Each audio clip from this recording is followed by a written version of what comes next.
Hey, Alpha. How you doing, my man? You're first. You're the bomb.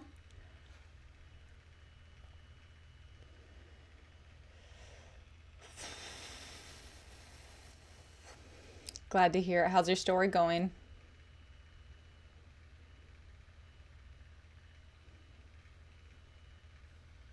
Good. Glad to hear it. Still need to read it.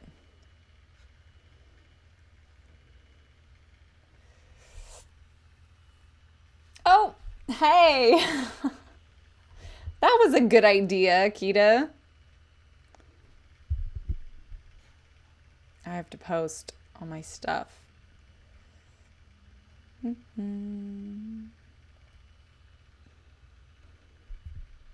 The best duo is here.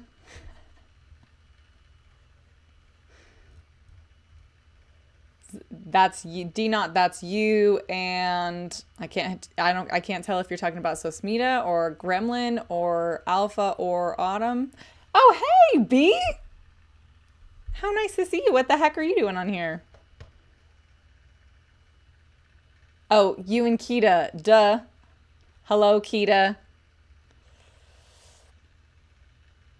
But I just didn't see you in the chat, and I'm not smart enough to figure out how to see the heck who is in this thing. So hang on, let me post my I'm live stuff.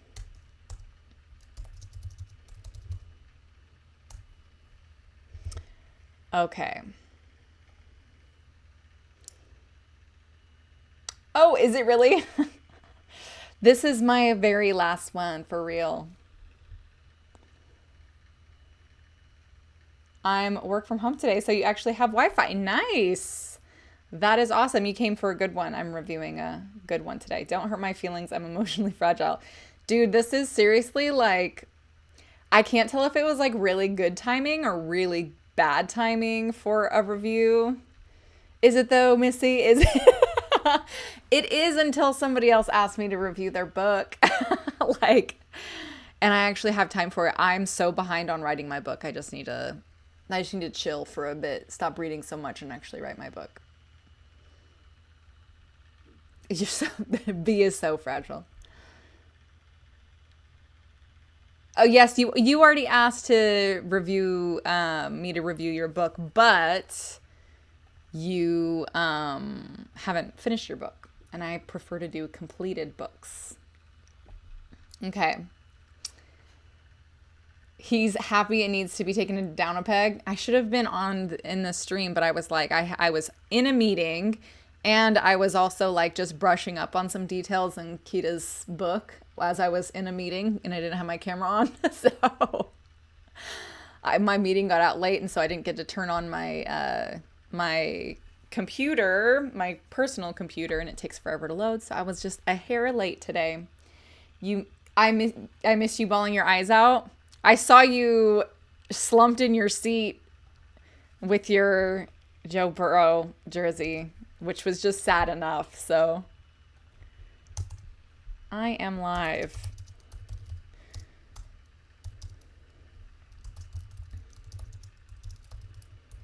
There we go.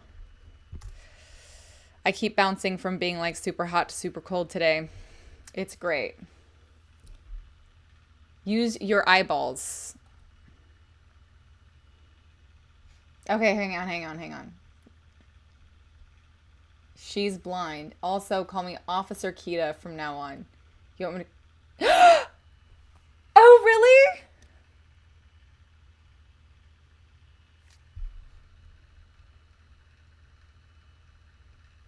I'm so pissed that I missed this stream then. Congratulations.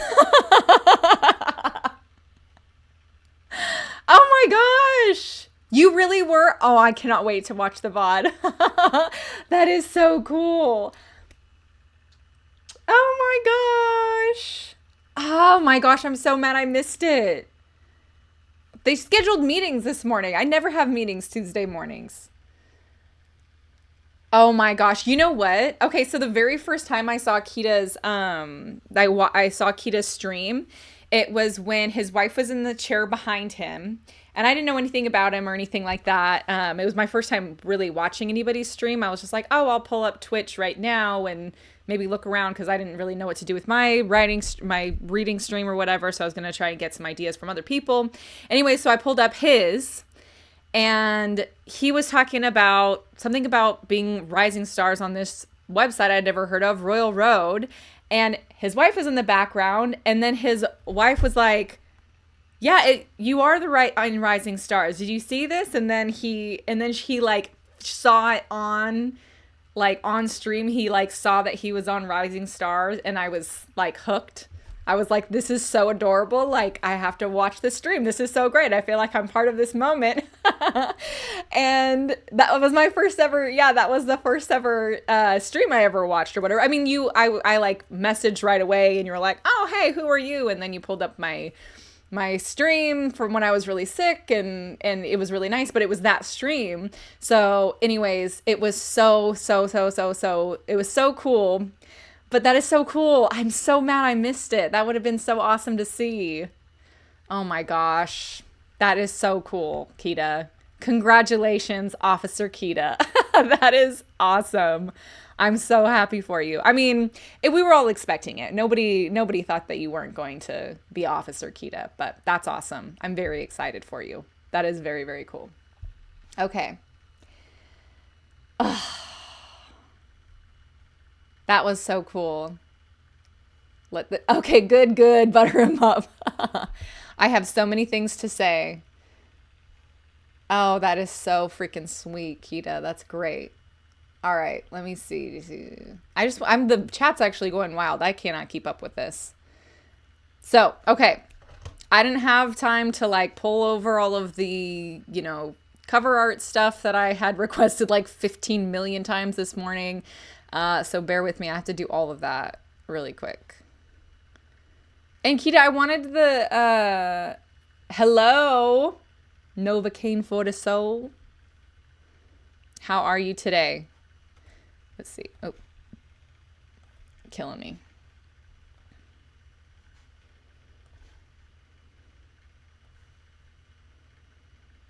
We are all so happy today. Today's a great day. I actually don't need anything. I was gonna say that I actually wanted the character things that you had with all of the notes on it, but I can just pull that from Wattpad. Let me just save all this stuff. I'm way behind, so I'm really like not ready today, just because I just turned on my computer. So hold up. In the meantime, while I'm doing this, 25. Are you just on Royal Road? I didn't think you would want that. Oh, okay, bye, Sesmita. Seriously, so cool. Cover.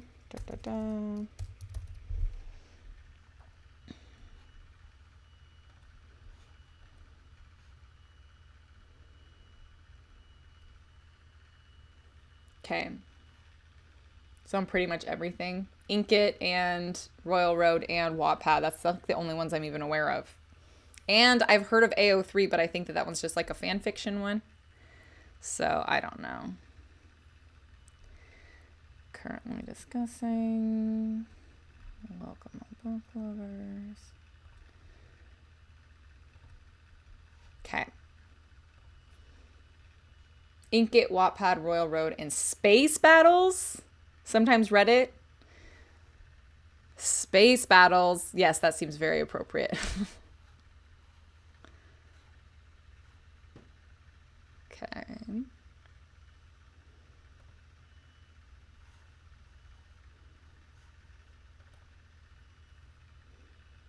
I am very well. I had a migraine earlier, but it's gone now. I got like 3 hours of sleep last night. It was awful. Are you reviewing SRU from start to finish? Yes, I am. I am reviewing Synaptic Rank Unbound by J.R. Kita from start to finish. Because I read the whole thing. Who here has finished it? Look at that soulless redhead. Everybody knows gingers don't have souls. That was a choice to make his protagonist redhead. For sure. You haven't read it, Alpha?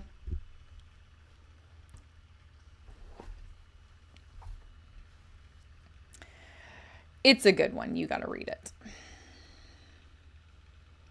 Okay. 10 chapters behind, but I've already spoiled myself on reading Kita's streams while he's editing.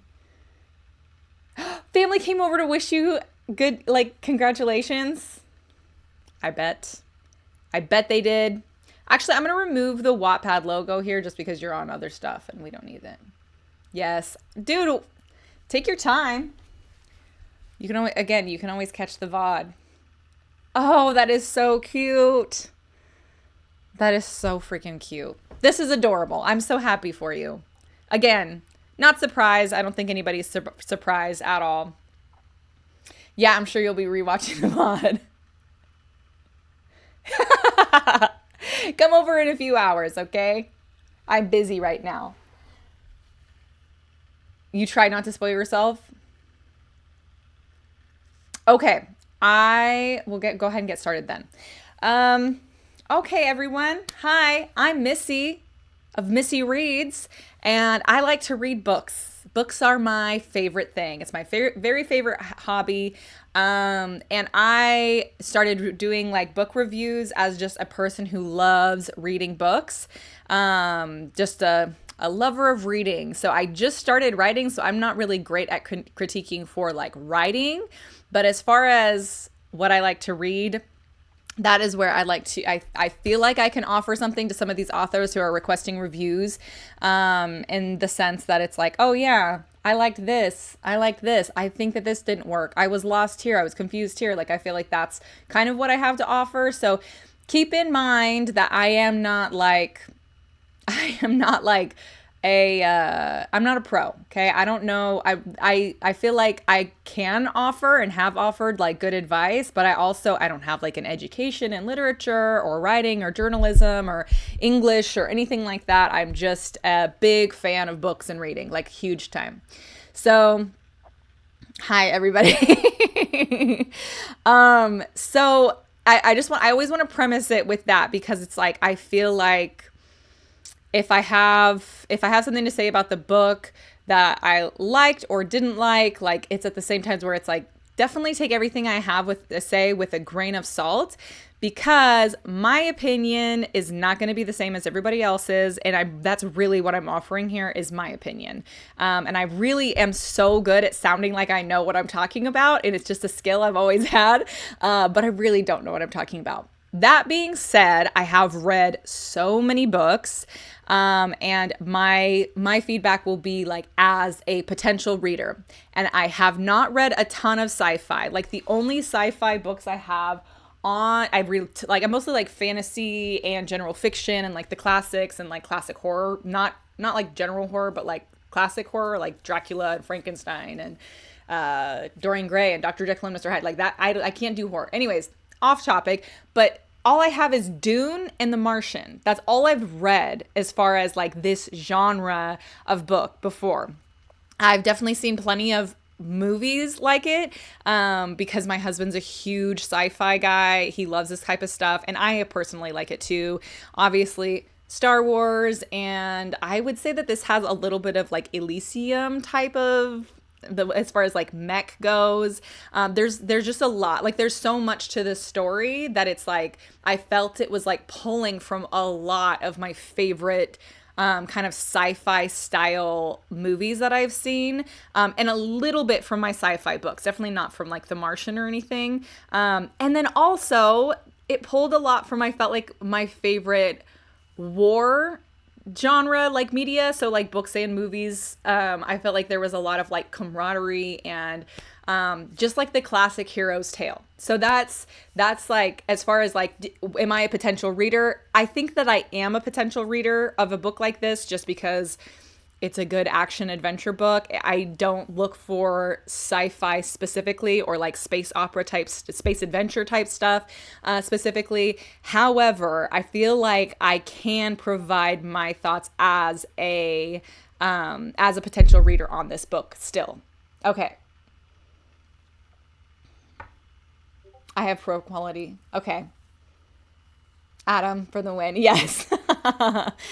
Yes, my husband's fantastic. Actually, honestly though, he's always asking me to recommend like a first book for him because he's not a reader. Like, he's an audiobook type of dude.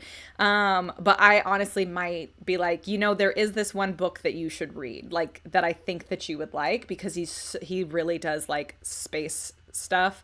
And I feel like he would like this book. However, he doesn't read. So, but it seems like the type of book I recommend to him. And I guess that's a big spoiler alert, because I have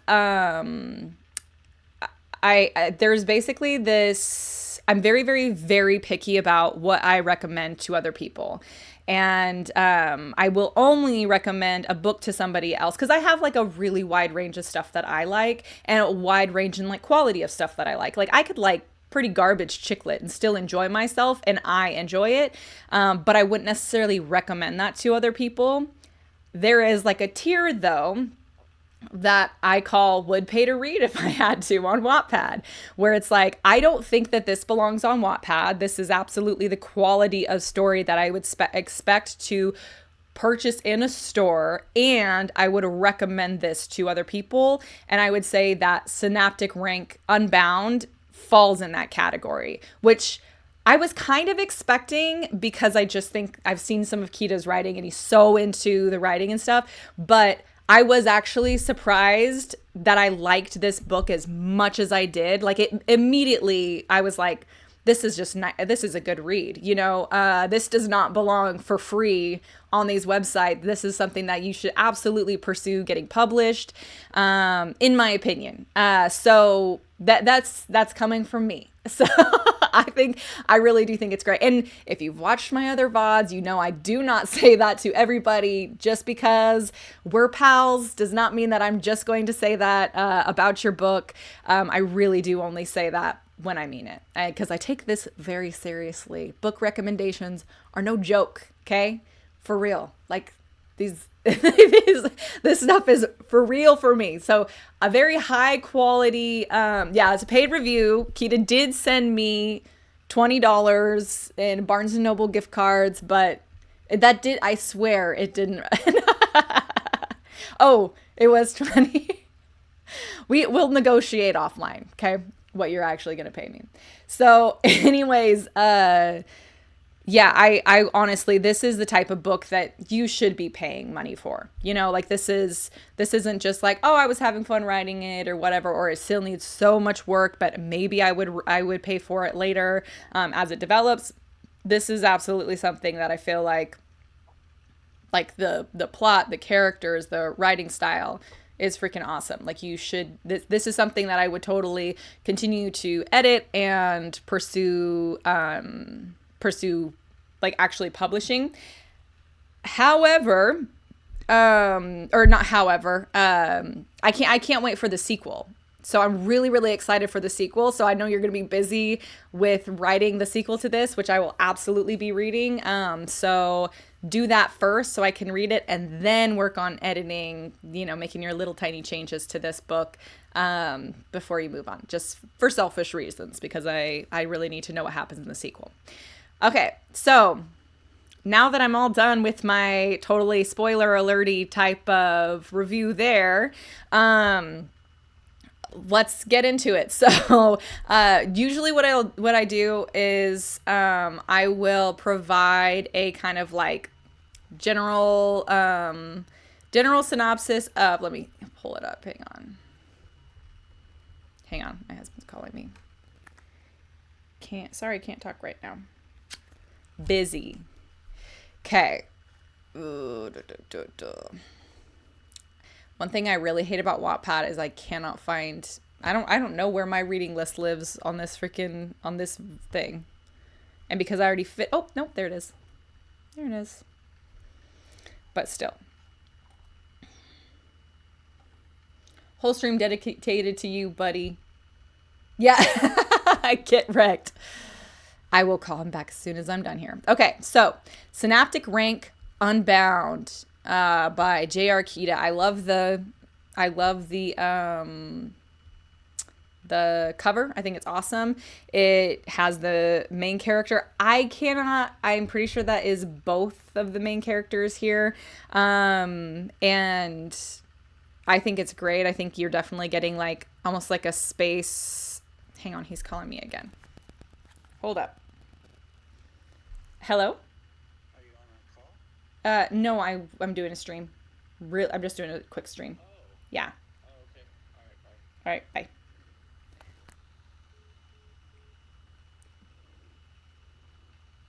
bye. Okay. Yeah, sorry. Okay, so Synaptic Rank Unbound, J.R. Kita. I like the cover. I just said. I'm definitely getting space like robot. There's not like a lot of outer space on this, but I feel like because of what the main character, the Jericho's wearing, you kind of get pilot too. So I think it's good. I think it's great. So good cover. I have no issues at all. I love the eye and Synaptic Rank. I think that that's really cute, and I like the colors. I like it all. So yeah. Okay, and so just looking on Wattpad, according to Wattpad, this is a 9-hour and 30-minute book. So it's a little bit on the longer side. When I was reading it, it did not feel long though. Jericho got some thick thighs. He looking good. It's so funny because when you first are introduced to him, he like Arthros describes him as skinny. Like it's like Arthros thinks he's skinny, but he's not described any other time. So, and yes, there will be spoilers in this stream. I'll put up a spoilers thing when I get to that part though. Scrabbly little weirdo. Oh, Arthros doesn't know. Okay. So anyways, 9 hours and 30 minutes. So fairly long book. Again, I did not think that it was too long though. So I don't think that it did not feel like a very long book. It felt like a pretty normal length of a book. I did kind of blow through it. I knew that I was going to blow through it when I read like the first few chapters. But Jericho was kind of skinny. Yeah. I did know that I was going to blow through it just because of the pacing and the writing style and like all of the action that was going on. It was just like going to be a pretty quick read. Stop reading chat. Focus. Okay. Sorry. I don't know what I'm supposed to do if you guys have something to tell me though. Okay. So here's the synopsis written by Kita, right, by the author. The Sovereignty's mechanized army is all that stands in the way of galactic civil war. But when an unexpected and powerful invader exposes their vulnerability, the sparks of rebellion begin to burn. Arthros, the pragmatic Hokanen, and I'm sorry if I'm pronouncing any of this stuff wrong, the pragmatic Hokanen commander must face the bleak reality of the crumbling military he serves. A drastic change must occur if the Sovereignty wants to survive against the Union and their newfound ally. When Arthros discovers Jericho, the first human eligible to pilot a mech, his hope for survival is reignited. The clock is ticking, and Jericho must learn what it means to be unbound before the star system descends into chaos. Can Jericho surpass his limits this time? Will Jericho be unbound? I wonder. Hokonian? Wait, Hokonian. Hokonian. Did you really, Cherry? Okay, Hokonian. Did I say that right? Hokonian. Not Hokonian. Okay, Hokonian. Well, I'm just going to say it wrong. Hope that's cool. The tags, I love that summary, by the way. I think it's great. I think it's exciting. I think that it's totally accurate. And I think that it definitely will draw an audience. For sure. I think that you could hit a little bit heavier on maybe some of the mystery surrounding Jericho to make us a little bit more interested in who that character is. So like basically we're getting Jericho, the first human eligible to pilot a mech. Basically, is that just because he's extra cool, or is this like really, really rare? I feel maybe you can punch that in a little bit more for as far as like, because the book is really about Jericho. I feel like it's all about him and his potential, which is unlimited. So I think that just hitting that a little bit harder, maybe one thing that I feel like was done really, really well throughout this. Hang on.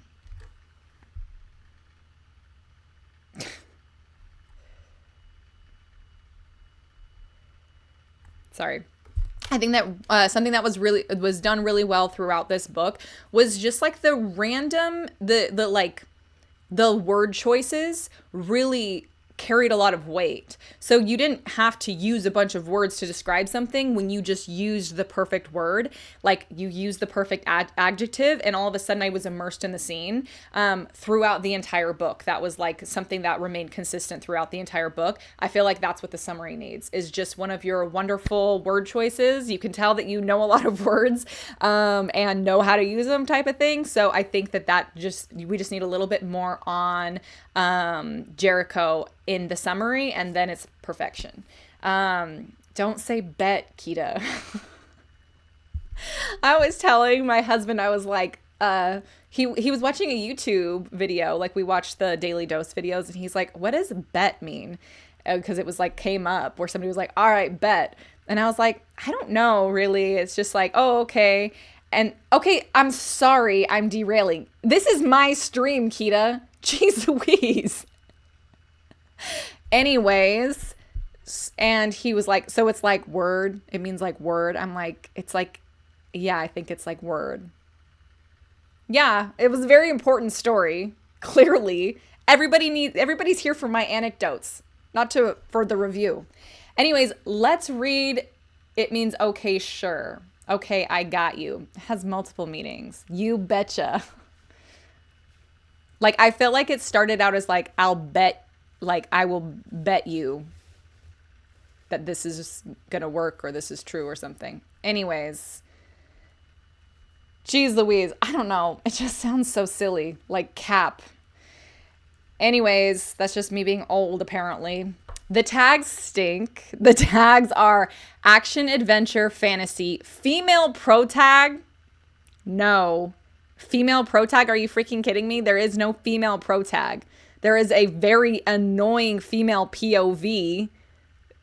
So no. Male pro tag, military, multiple POV, non-human lead, sci-fi.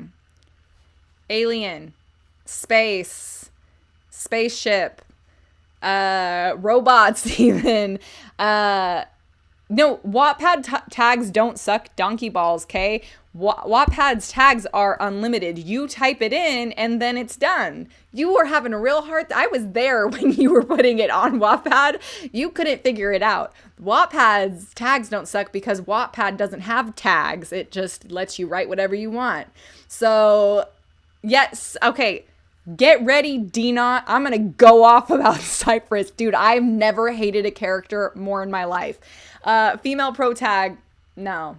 That's a bad one. So as far as tags, action, adventure, heck yes. Fantasy, yes. I was surprised to see a lot of fantasy in this. Female pro tag, if you don't remove this, I am going to report this book and get it removed from Wattpad. So just go ahead and remove that one for me. Male pro tag, great. Military, another great one. Pilot is missing from here. Multiple POV, awesome. Non-human lead, I like that. Alien is missing. Alien's obviously a big thing up from this. You got sci-fi, that's great. Space, spaceship, like just go off on that kind of thing, and then it will be so much better. But action adventure, you got those right. So good job there. Can't believe you're roasting the tags when you were in the stream. I tried to tell you. If we go back to that VOD where you were putting this in Wattpad, I tried to say, stop. No, what are you doing? Dude, are you kidding? And we all had suggestions and you just weren't paying attention to the chat. You're just doing your own thing in Kita Land. So Okay. All right. Now, on to my character review. So we open up with okay. Maybe I should do the typical man expecting women to help him do his job. I think he's just expecting Wattpad to help him with the tags. It's not gonna happen. So, I'm gonna go over the prologue first, because I did like the prologue. I do think that you have two different options here, okay? Because I was able to read the prologue, but it seems like you don't share it with other people. The prologue really was really awesome because, you know, you read it and then you forget about it a little bit until that moment comes when you meet how have I forgotten his name? Reckley? Dang it. How did I forget his name? Reckley. Jeez Louise. Okay. So when you meet Reckley again, it packs a way harder punch and I feel like it's like you remember that information that you had before, and I like that about the prologue a lot. So if you're not going to include it, then you need to, when you're introducing Reckley to that awful person, yes, Reckley is honestly such a cool villain. That is like, for real, Reckley was one of the coolest villains I've ever read. I absolutely loved reading him. So creepy, so well done. Like, oof, very, very good job. But I think that when we're reintroduced, if you're not going to include the prologue, we should get more on him, like what motivates him, like kind of like the hunt, and maybe a little bit more into his like religion type of thing. So if you're not going to include the prologue in what you're offering to people, then you should include more on him. If you are going to include the prologue, then I do have some suggestions to switch up the prologue, like a POV chapter. No. Like, I feel like you can do everything through Cypress's POV. She is so stupid, so she's not going to understand anything, but luckily the readers are not stupid, so we will understand if he starts talking about the hunt and talking about like his people, or maybe later when it seems like the Admiral and Arthros seem to know a little bit more about the Shadari, and again, maybe we can get more about like what drives the Shadari. And I'm sorry if I am pronouncing that wrong again. So if they seem to know more about that and the havoc that they've caused, so maybe we can get more on them as a group of people, at their religion, like, oh, okay, they worship the goddess of the hunt, so they're only satisfied when they are striving towards something and it's violent and they just seek to destroy, and like that's like their life source type of thing.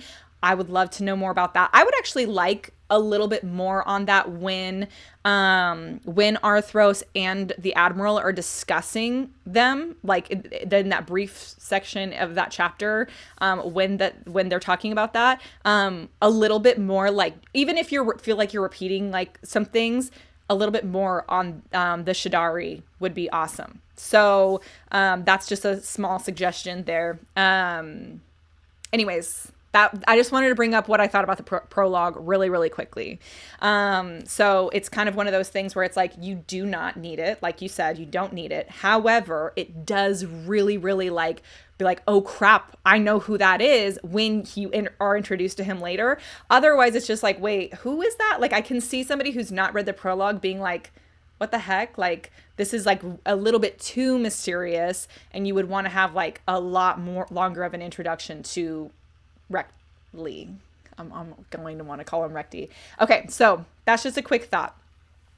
Now, let's do character summary. So we're introduced to the story. Recty sucks. Reckley is badass. Yeah, sorry. Okay, Recty sounds like rectum, which you would never do that. So I should have known that. Sorry, Reckley.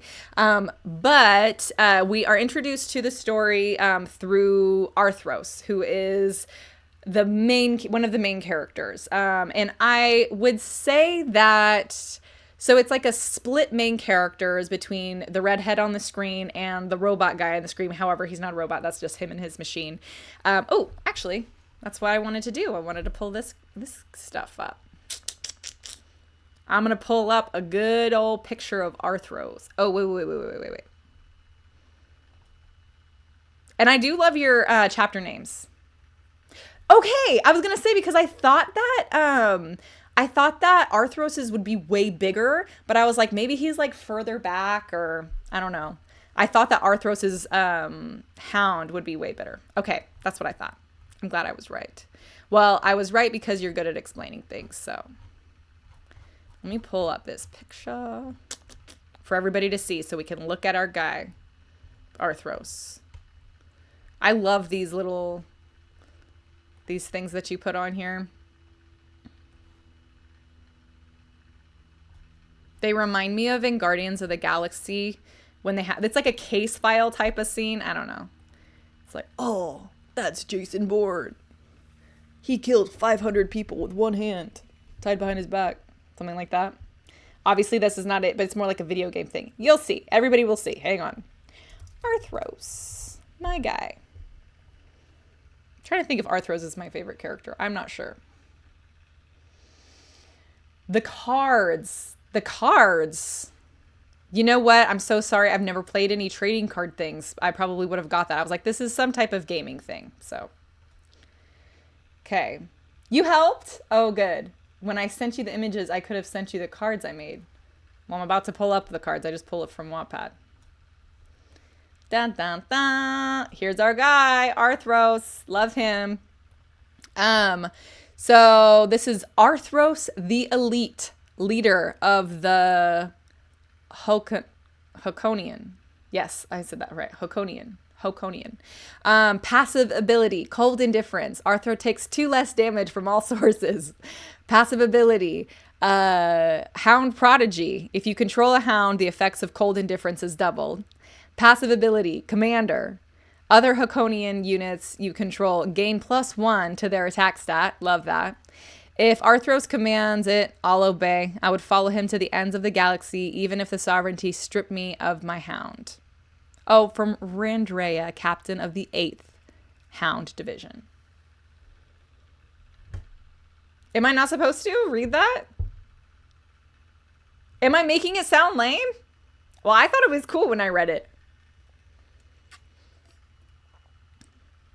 Okay, well, I'm not great at like reading it. Anyways, this I thought was really cool. Sorry I don't make it sound cool. I lamed it up with my missiness.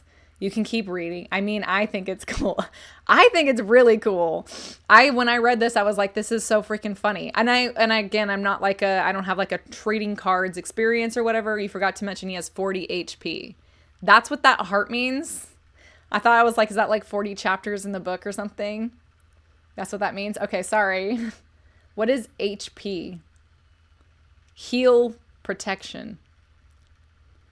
Something like that. Health points. Yeah, I've never... Anyways. Hit points. Okay. I don't know what that stuff is. I'm sorry. I've never played a video game. Me, dummy? Anyways, I thought that these were really, really cool. This is one of our main characters. He immediately, like, I don't know if you wanted us to be like, oh, he's scary. I loved him immediately. Like, he was scary, but I was like all for it because he's like, don't touch my ship. Like, he's all like Mr. like hard ass, and he's, you know, I don't know. I thought he was really cool. Like, you immediately get like, this is the biggest badass that you will meet on this is the main character badass that you're going to meet in this story. And it is amazing. I absolutely loved it. I loved him from the get-go. I was 100% rooting for him the whole time. He's definitely like very arrogant, but as the story goes on, it's like, oh yeah, I mean, like he's earned that arrogance because there's literally nobody like him in the entire galaxy or beyond that. Like he is seriously the coolest person ever. He's peak masculinity. Yeah, he's amazing. I absolutely loved him. I loved the description of the spines on his skin. I loved his emotions being revealed through the spines. I loved his relationship with Zero. I loved how he seemed to be like very self-aware, like he knows he's kind of a brute. So like that's how you're introduced to him. I felt like I just immediately liked him. Okay, I was not getting like, oh, he's gonna be the antagonist. I was like, okay, yeah, this guy is super, super cool. I want to read more from him. And then you meet so you're getting this from him, and then as time goes on, so I would say that this book is like a fight between Arthros and Reckley. They're like the two hardcore awesome people from their on opposite sides, right?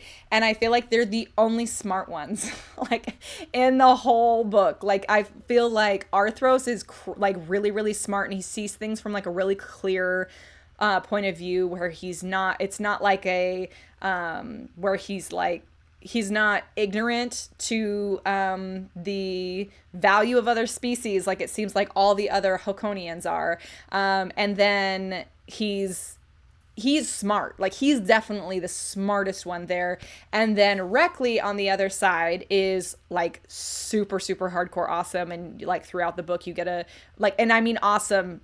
If he's on your side, he's terrifying and awful and like the craziest villain. But I feel like it's like they match each other in energy, and like their levels are really, really even. So it's like Arthros versus Reckley, and then everybody else is like down here. Now, there of course is the other main character. Let me pull that guy up. And I loved the introduction to him. Which it was so freaking funny. So you're introduced to Arthros like he is, this like grouchy dude, like hardcore military captain guy. And then you get introduced to the other main character, who is so funny because, hang on, let me pull this up. It's like, he's just in a fighting pit smiling, like, and waving at everybody who's like waiting for him to die. He almost comes off as like stupid, but you are immediately, again, rooting for this character the second that you meet him. So great job as far as introducing us to the characters and making us like to read them and want to know more about them. I think that very well done in that sense. Let me pull him up. Yeah, I really liked Jericho immediately. Like there's nothing not to like about Jericho. Now, Jericho is the human, obviously. And humans in this world are a slave race, essentially. Like they're really weak and they're stupid and they've made a lot of mistakes. And so they're just slaves, basically. And the planet that they're on is just a really hard place for them to live. And so Jericho was kind of raised in a harsh environment. The people around him were raised in a harsh environment. He is used to being like kind of the downtrodden character. And Jericho is the classic hero, in my opinion. And yes, this is the best stream ever. He's the classic hero in the sense where it's like, so first of all, I feel like a lot of things that you'll read with a classic hero, either they're like reluctant to leave their comfort zone and they're like thrust into greatness, but then you'll have other heroes, which in my opinion are a little bit more exciting to read because they want to be great and they just feel this like call to be great and they want to make an impact on the world. And that is 100% done flawlessly with Jericho. I absolutely loved it. It was like, he's like, no, I want to be like somebody. And it's like, every single character that you read where it's like the hero's like basic, they they're like, oh, you know, like it's like coming from a place of humility. And it's not that Jericho's like, I'm so awesome. It's just like, no, I want to be somebody great. Ugh, I loved that. I was such a breath of fresh air. It was very well written. I was rooting for him to become this great person immediately. Like, first of all, I loved the introduction through Arthur's POV, and then just like this like scrappy guy type of POV when you're under in Jericho's POV is amazing. Amazing. It was so good. What?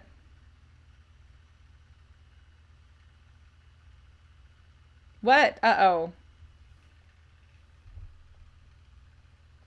I'm good? Okay. Okay. Okay.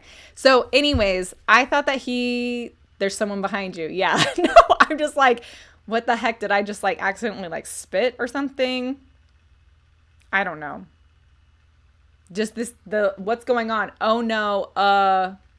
What happened? Drooling like crazy. What, did I say something? Nothing? Okay, whatever. I don't believe it. Anyways, I it's not important. Okay, whatever. So I really liked Jericho as another main character. And so it's really nice because Arthros and Jericho are so ridiculously different. So Arthros is so like in through his POV, he's so like cold and calculating, and or not cold and calculating. Those are the wrong words. He's very disciplined, militant, strong, and has like no patience for weakness. He has no patience in general. Like he is very, he was put in a position where he is like the craziest Hakonian in the world. And then you have Jericho on the other hand, who is like just this kid who has been basically told he's crap his entire life by the entire planet, including his mom. Excellent details on the trauma with his mom, and also kind of like blending that in with his girlfriend, Kieran. I don't know if I'm pronouncing her name right, but I didn't like her so much in the beginning just because I was like, I'm so used to guys being like, in reality and in books, like, or movies or whatever, just blind to their girlfriend's nonsense because they're in love. And so it's like they've just... And you see it with guys when they get their first girlfriend, and it's like their brain is gone. It's been replaced with the brain that their girlfriend put in there. So I was kind of like, don't do this, Jericho. She's the worst. And then obviously throughout the rest of the story, I was not expecting to see more of her. And then I was like, okay, this is kind of neat because like there's more depth to that character even. I wasn't expecting it. So anyways, I loved Jericho. I loved his personality. I loved his personality blended with Arthros. I feel like both of them were not stereotypical, but they were, I could wrap my hands around them so well, as characters with depth. Each of them had so much depth. They were so much fun to read from. I did not have a favorite, honestly, as far as who I was like, you ever have that where you're like, oh, I'm in this POV, like freaking Game of Thrones, dude. How many times do you read Game of Thrones and you're like, they're switching POVs to this person I really don't freaking want to read.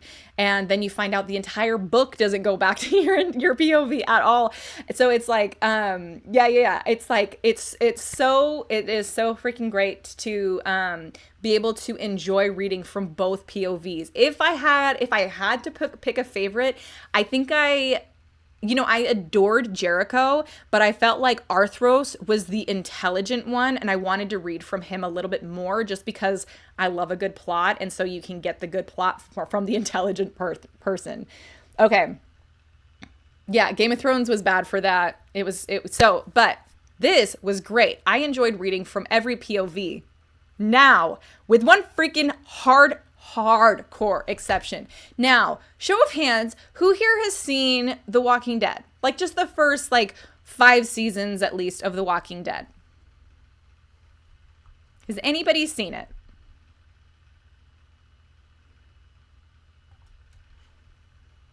Yeah. Okay. Does anybody remember Andrea?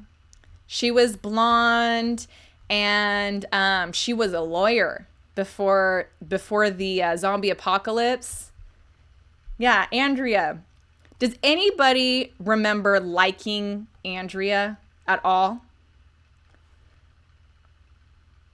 I don't think so. I would be shocked to learn that anybody liked Andrea from The Walking Dead. I was rooting for her death the entire time. I'm going to introduce you to this story's Andrea. Her name is Cypress. She's also blonde. She also thinks that she's God's gift to the world. And she was probably also told she was special her whole life and really, really believed it. So I'm going to go.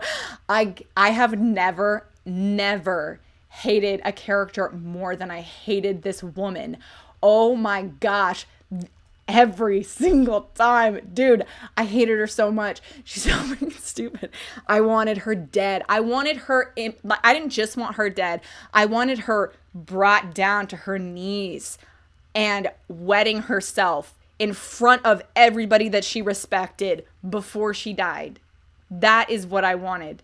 That is how much I hated this character. Now, I don't know if you wanted to elicit that sort of hate, but I don't think that The Walking Dead planned on eliciting that sort of hate with Andrea either. But people hated Andrea. People were so excited when she died. Fortunately, this one, we did not get the death of this character. Sorry, everybody. Spoiler alert. This cockroach doesn't die. She, yeah. So basically you're opening up to this character. And at first I was like, oh, this is the other female protagonist. This is going to be interesting. And then as the first chapter introduction goes on with her, I'm like, okay, but are we supposed to think that she's smart, or does she just think she's smart? Because I'm not getting that she's smart. I'm getting that she's a Nepo baby, 100%. So that is my initial impression of Cypress. I feel like you said that Ellen had a different take on her. So she totally gave me the vibe of that kid who was in honors classes in high school, and really think that they being in honors classes their entire in high school applied to every single facet of their life. So she really thought that she was something else, that she really, really knew more than everybody around her, even if they were like way older and had been at this for a long time, or were a warrior from a different galaxy. She really thought she knew something and was gonna make her mark in the world. And she was not guided from like, oh, I'm gonna make this world a better place and it's just gonna go horribly wrong. It was like, no, I'm gonna do something really awful for my own personal vendetta, and it's gonna go really, really wrong. I hated her so much. I hated reading from her POV. However, I hated reading from her POV because she gets so much worse. How is that possible? How is that possible for this character to get worse? I couldn't stand her. Maybe you should tone it down. No. Okay, so I feel like I felt a little bit stronger than you were supposed to in my hatred of Cypress. However, every single time she was on the scene, her inner thoughts were vapid, awful. She was very wishy-washy. It was so clear everybody around her was smarter than her. She was just a spoiled brat. She had no brain. She was just entitled, awful person. I could not stand. I hope she has the most brutal death imaginable. I hope that I hope that she falls in love, and that the other person is somehow oblivious to how awful she is and they love her back. And I want to see them both. I want to see the life leave their eyes on the page, you know? Like I want everything terrible to happen to her. I cannot stand stupidity, but I cannot stand stupidity in people that think that they're smart. It drives me insane. This character was just the epitome of like, oh man, I just can't, like, you're just driving me crazy. Like, you're ruining everything. Like, nobody respects you. Why do you think that these people care about you? Like, you're so dumb. And then the epilogue, dude. Oh, the epilogue was so good. Okay, so not her, so too. Yeah, and her significant other too. Okay, anyways, obviously not a fan of hers. However, I feel like she was obviously used as a tool by the villain. And she knew, but she didn't like really get it, because how could somebody that dense grasp such a concept, apparently. But her reading from her POV was always interesting, but it was always so frustrating because I hated her so much. So she didn't want to believe it. Of course. Why would she want to believe it? She was the worst. The absolute worst. Now, so I feel like I've said enough about her. Sorry. Now I'm going to... Whoop, whoop, whoop, whoop, whoop. Yeah, she is a tool. She's the freaking worst. Immediately when I was like, this chick is Andrea from The Walking Dead, I was like, I haven't seen that show in years, but man, she just have an Andrea vibe. She just... Oh my gosh. It's just somebody who really thinks that they're special, and they're just screwing everything up and being difficult all the time. KKK. Let's do Reckley. Oof.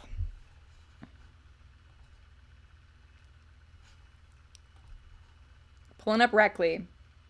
I haven't seen The Walking Dead in 2 years. I forgot who that was. Look her up. You'll recognize her stupid face immediately. This is Reckley. Dude. Super great villain. Okay, so the prologue is from his POV, and I was getting like sinister vibes from him for sure, but you're in his POV, and so you kind of get like this. He's so hot. Gorgeous. Love it. Yeah, no, so when you're reading from his POV, it's kind of like he's part of this world. He's competent. It's hard for me not to like a competent character, a competent, intelligent, powerful character is hard for me not to like. Reckley is absolutely all of those things. He's crazy strong. I would love to see his like synaptic rank stuff if he had it. I love him as a villain. He's so freaking creepy. And then as the story progresses, you're like, crap. Like, so when you get to, so I broke up this story into like a few different chunks, right? So you have like meeting Jericho and trying to figure out what's going on. Then you have kind of the middle part where it's like building tension towards like something is happening out on the outskirts, and then there's like this war coming, and then the final chunk, which of course is when everything goes to hell and there's all this fighting and stuff. The third chunk, Gremlin.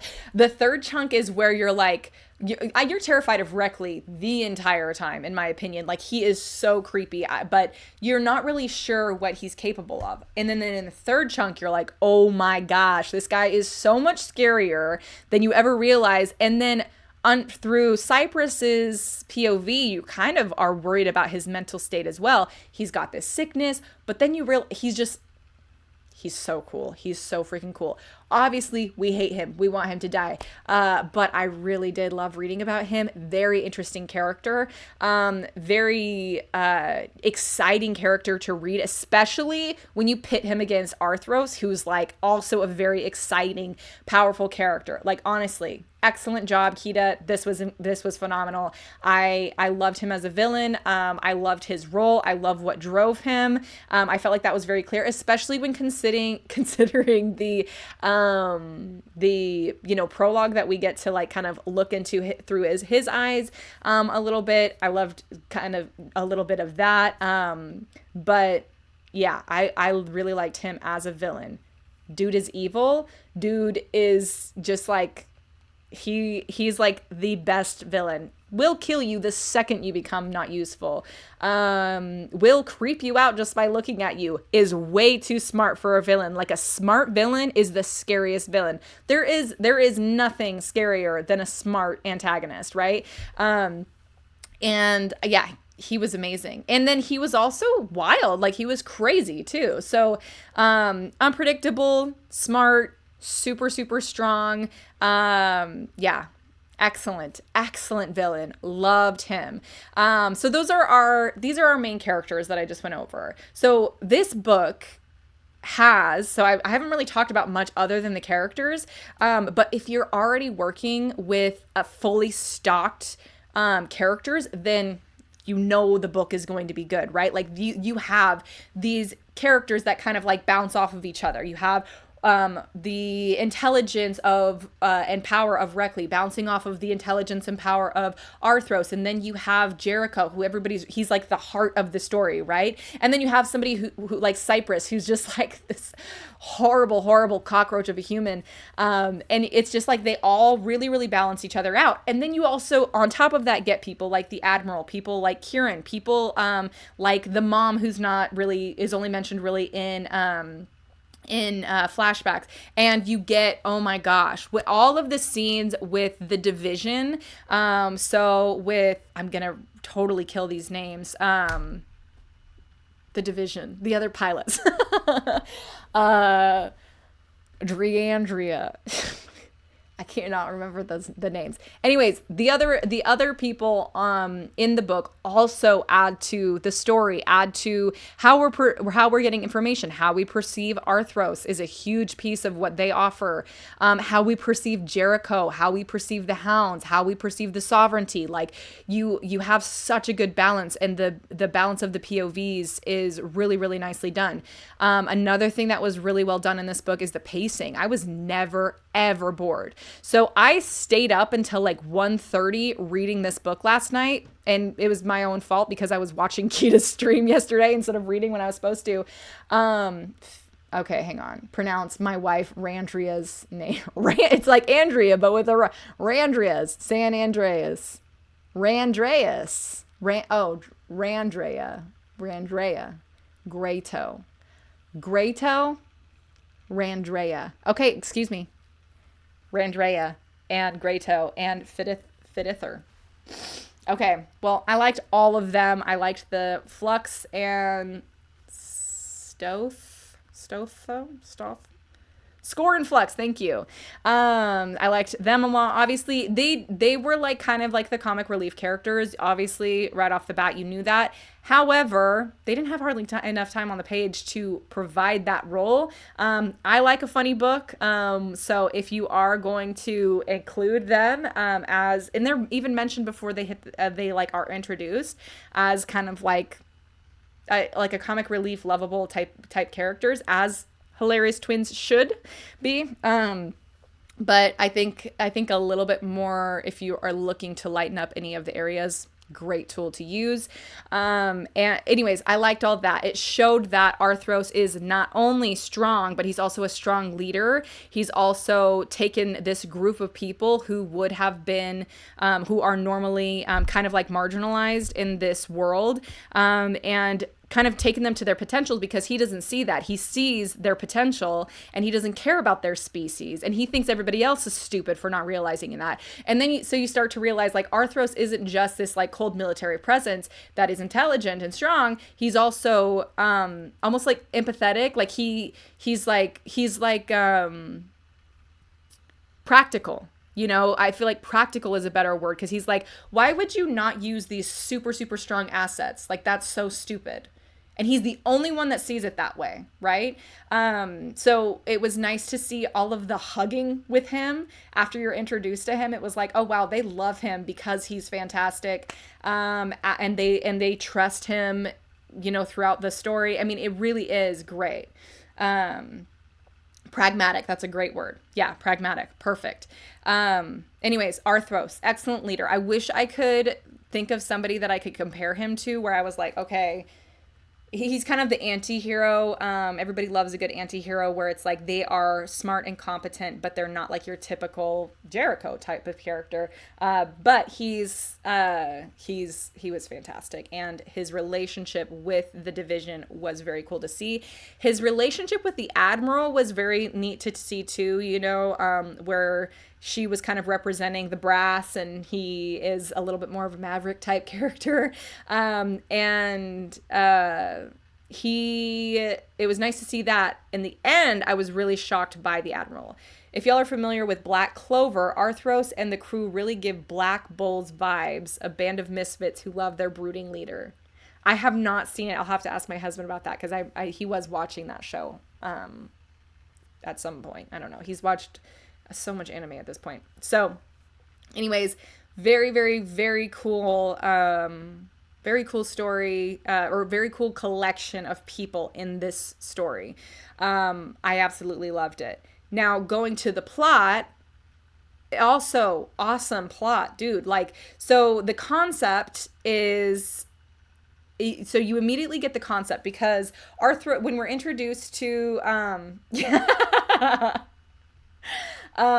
you immediately get the concept when, because your first chapter is through Arthur's POV, and then when he puts on his hound, his mech, it's like he can feel through the skin of the mech. He can see through the eyes of the mech. He is the mech. So it kind of was giving me like Avatar, like he's connecting tails and becoming one mind with the mech, and also Iron Man, and also Elysium, and also its own thing. It was so cool. Immediately, yes. So immediately, that is so clearly perfectly done, and that's the coolest concept ever. Now, getting even cooler, there's only certain people who can use these mechs. It's the weapons that the sovereignty uses, and it's like the most powerful weapon in the world is the robot people, right? And that makes sense because if anybody's seen Iron Man, we get it, dude. Like it's the best weapon on the planet. It's like a person, like an impenetrable person weapon that can fly and is awesome. So that's what they've been using, or just these people in these suits to control this entire star system, right? And that's what Cypress doesn't like, because she's like, oh my gosh, the humans are persecuted. They're slaves. Yeah, that sucks, dude. But can you try to do something other than kill everybody to fix that? I mean, maybe if you had a bigger brain, you could think of something. But anyways, that's who Arthros represents, is like the people who are basically the military, the Navy of this star system. And that's how they have like a chokehold on several, like all of these planets, and are controlling everything. Now, only certain people are eligible to wear these. You have to have a certain synaptic rank, or what's the other word? This is driving me crazy. All these words are so hard to remember. Hold up. I also loved that at the beginning. I look forward to reading those at the beginning of every chapter, by the way. The psychosomatic output and the synaptic rank. Those were so fun to read. So, yes.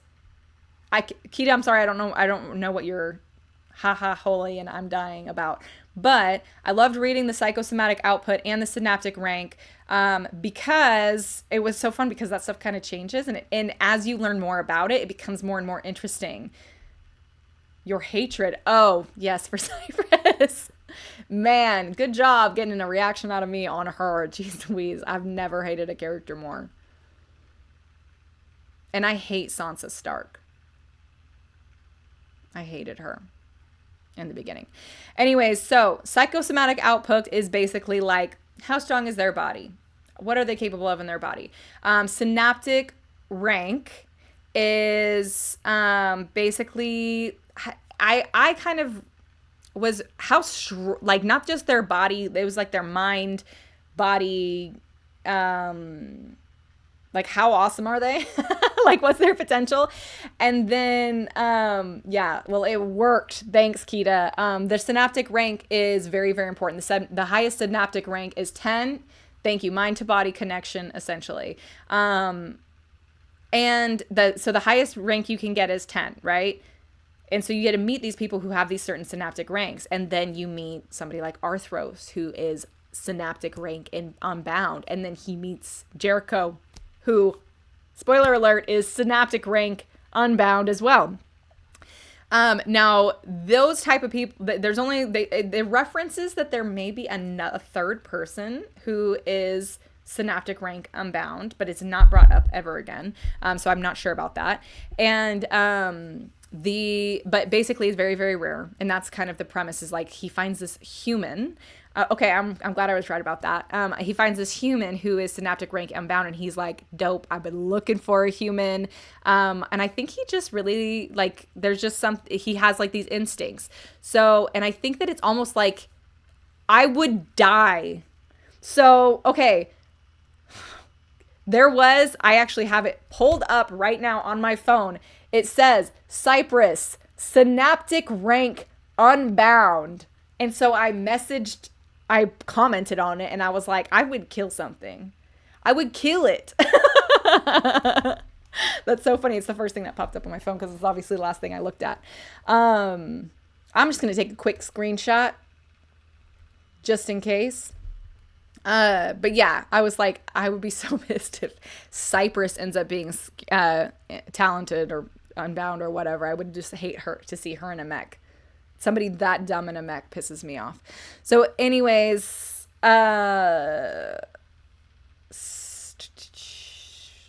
only certain people can do it. It's hard to find it. In order to find out if you can even use one of these mechs, you basically have to die. And if you don't die, then you get to use one, you know?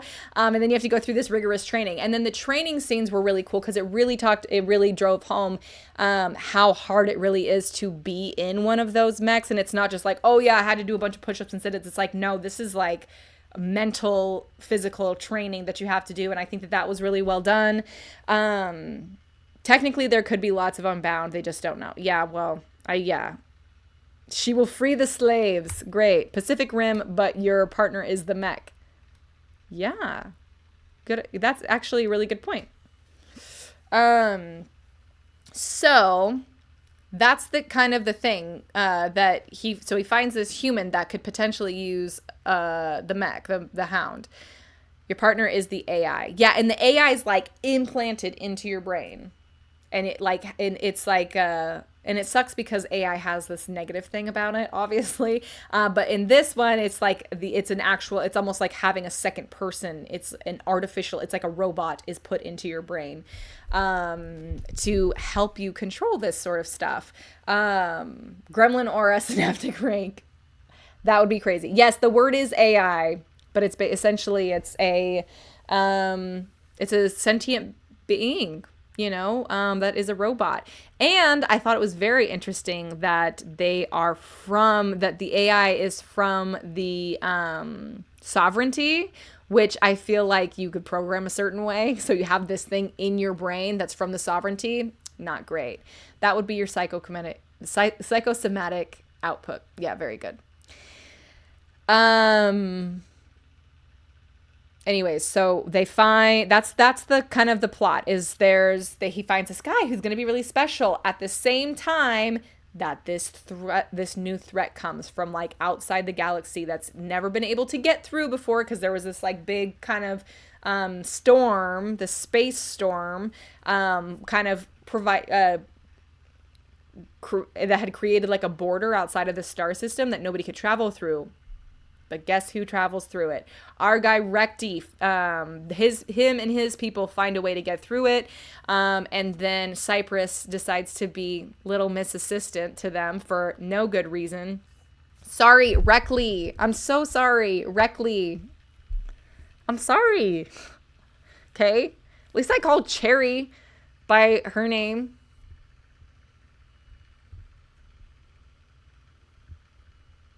Yeah, I'm sorry, Reckley.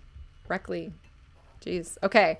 So anyways, Reckley and his people, the Shadari, come on over and they're ready to kill people. So they're ready to take over. They want new people to hunt, basically. A new place to take over. And I am not sure about that sickness. Apparently, oh yes, that's right, the sickness. I really, really liked that line, and I already commented on it, Kita, but there's that one line where it's like, where Reckley is like, I'm not getting better, like in this under this new sun, like my disease is still here, and they're like, well, it's not for us, it's for the hatchlings, it's for like a new generation will not have this disease. And I really liked the way that was worded. I remember because there was so many times where I was like, I love the way that it's worded. It's just there, and that's the thing that was like next level about this book was the plot was awesome. The characters were awesome. The premise was really cool. But then the descriptions of the aliens was next level. The words used, the made up words, the made up language, that stuff was like next level. The descriptions of the technology was next level. the different planets and their backgrounds. Like Cherry, you would just nerd out about this, because I know with the Invisible Planet, you had a lot of fun building up your kind of star system as well.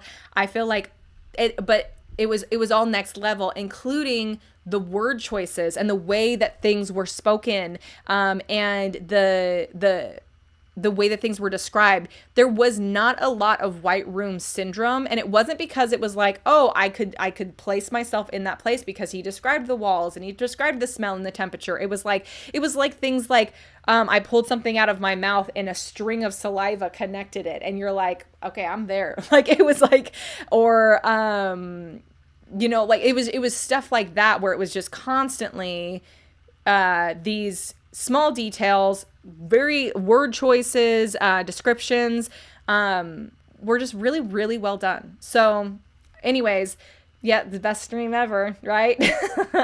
I absolutely loved it. This book was next level. And again, I've not read a lot of sci-fi books, but it reminded me of Dune as far as like the complexity of, oh my gosh, did you name your dog Dune after the books? Sorry, I just realized that. But it reminded me of Dune in the sense where it's like this complex system. Oh, okay, never mind. This kind of complex star system where it's like there's a lot of different stuff going on. However, this one was like more Star Warsy with all the different aliens cohabitating, which is so fun as well. Dune the dog came first. Do you know how Dune always was? Oh, because he's the color of sand. Okay. Sorry, I thought you were about to say something crazy like Dune the dog was older than Dune the books, which were written in like the 60s or something crazy. So anyways, it was very, very cool. It was very fun to read. Dune has lived for millennia. The books were named after Kita's dog. Okay, Jeez Louise. I'm sorry. You guys are the same color. I'm just going by color. It's my age. Cut me some slack. Nice. Thanks, D-Not. I'm 11 years older than you. And my brain is showing it. I don't have as much brain power as I once did. Okay? So anyways, I thought this book was incredible. I thought it was really good.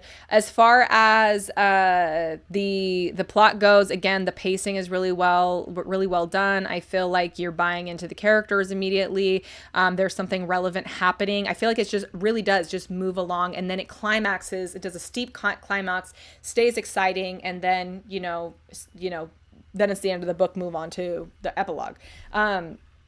So. It's very, very good. Cherry, accept my banned message. I don't know what's going on. But, oh, my brain.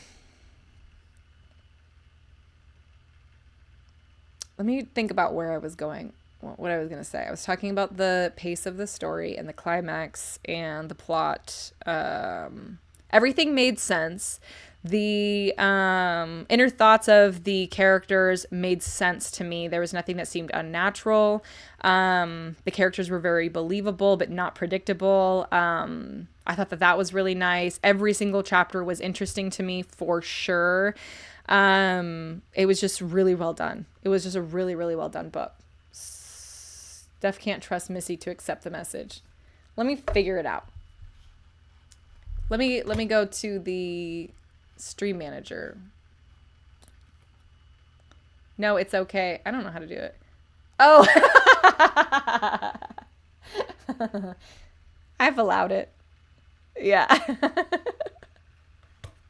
I figured out how to do it.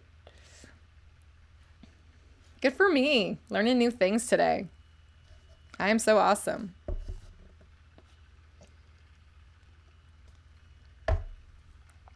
It's a good day for Missy.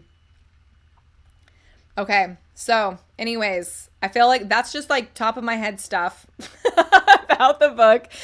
Even in my advanced stage of life, I'm getting ready for retirement. Yeah. Let me pull up Synaptic rank. Pulling up Cypress right now. My girl, love her. Yeah, I derailed the whole stream, but at the same time, I was at a good pausing point for what I wanted to talk about next, because I did not create my classic notes that I normally, well, I didn't for the last stream either, just because, again, I'm just like off my game a little bit. But I have so many notes. Look at these notes, dude. That's a lot of notes I took on top of all the comments that I left. But I had, these are not like notes like, you need to fix this, you need to fix this. This is notes like, this was a good job on this chapter. I was trying to go like chapter by chapter. Yeah, I loved it. Let's see here. I'm just going to read my notes. Oh. Yeah, I did give Dina my iPhone notes.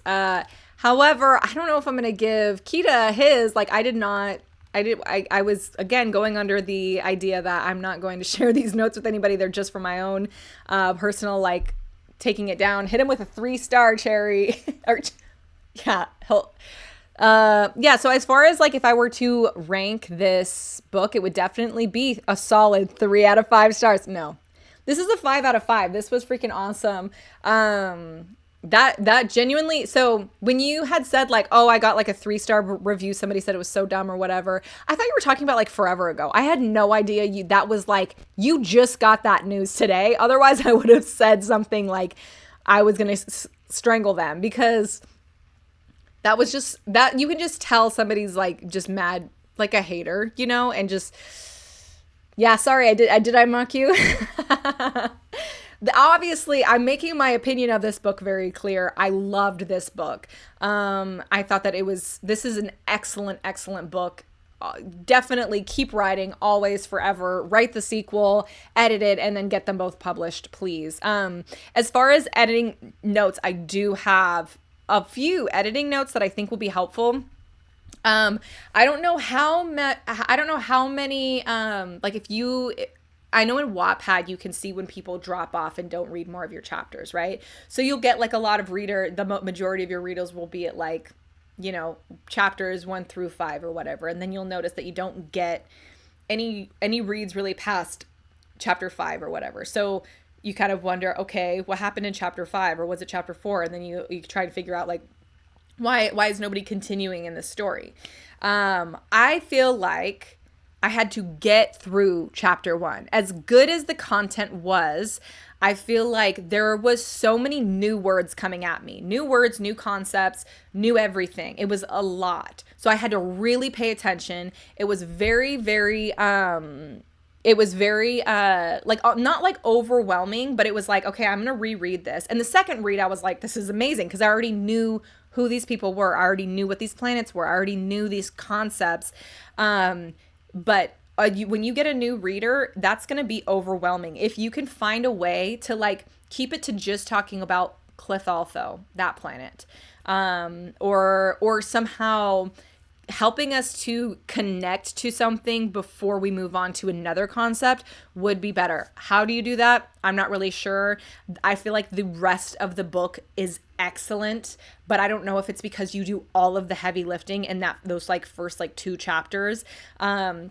Because in the following chapters, when you introduce a new type of alien, one that can fly, or one that is like a weird like lizard centaur, then it's like, oh, I know what that is as you're describing it to me, and that sounds freaking cool. I can enjoy it instead of just trying to keep up and trying to be like, okay, wait, what is Clothaltho? Is that the name of the main character, or is that the name of the ship, or is that the name of the planet, or is that the name of the people, or you know, or if you're just don't introduce too many planet names, because they're difficult to remember because they're not familiar to us. You've made them up, which is super creative and cool and super fun as you get deeper into the story. Like, I really loved all that you had done.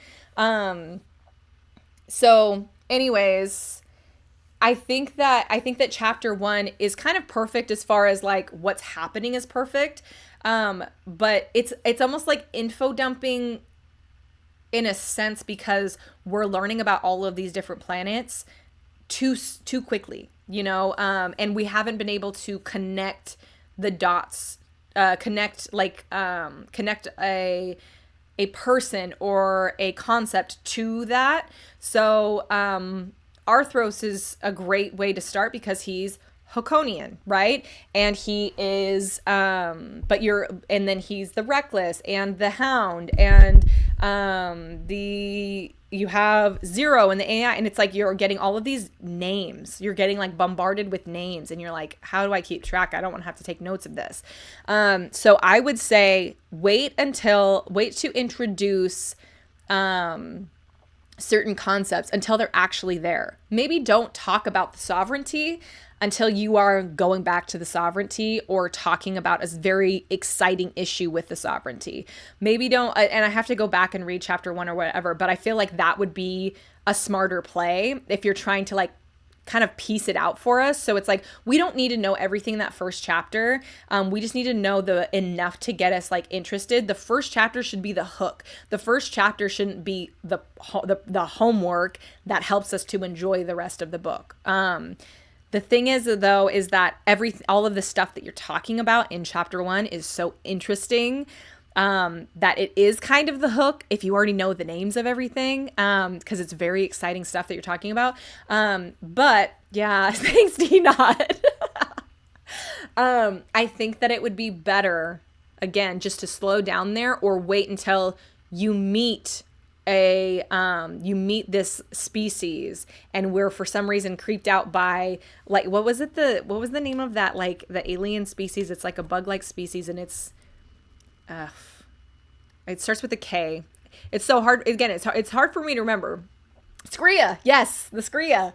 That stuff is cool. Like I knew immediately, like I will never forget if you were to show me the Scria again, I would know immediately what it was because your description of the Scria was right in front of me and I will remember what that is. Right. The Clefthal though, for me was like a ton of humans and it's like the air is super yucky and it's awful. And there's like a lot going on there, but like the Corpos that's there, like there's like a lot going on that planet. But we don't need to know about every single thing yet. I would just parse it out a little bit, in my opinion. So if you're like, oh, people will read the first chapter and then it's like their brains get tired or something, that might be why. It's a lot of new names immediately. And it sucks because you have to world build at some point. So how do you do that, you know? But I believe in you. I think that you're highly talented, and I think that you could totally figure that piece out.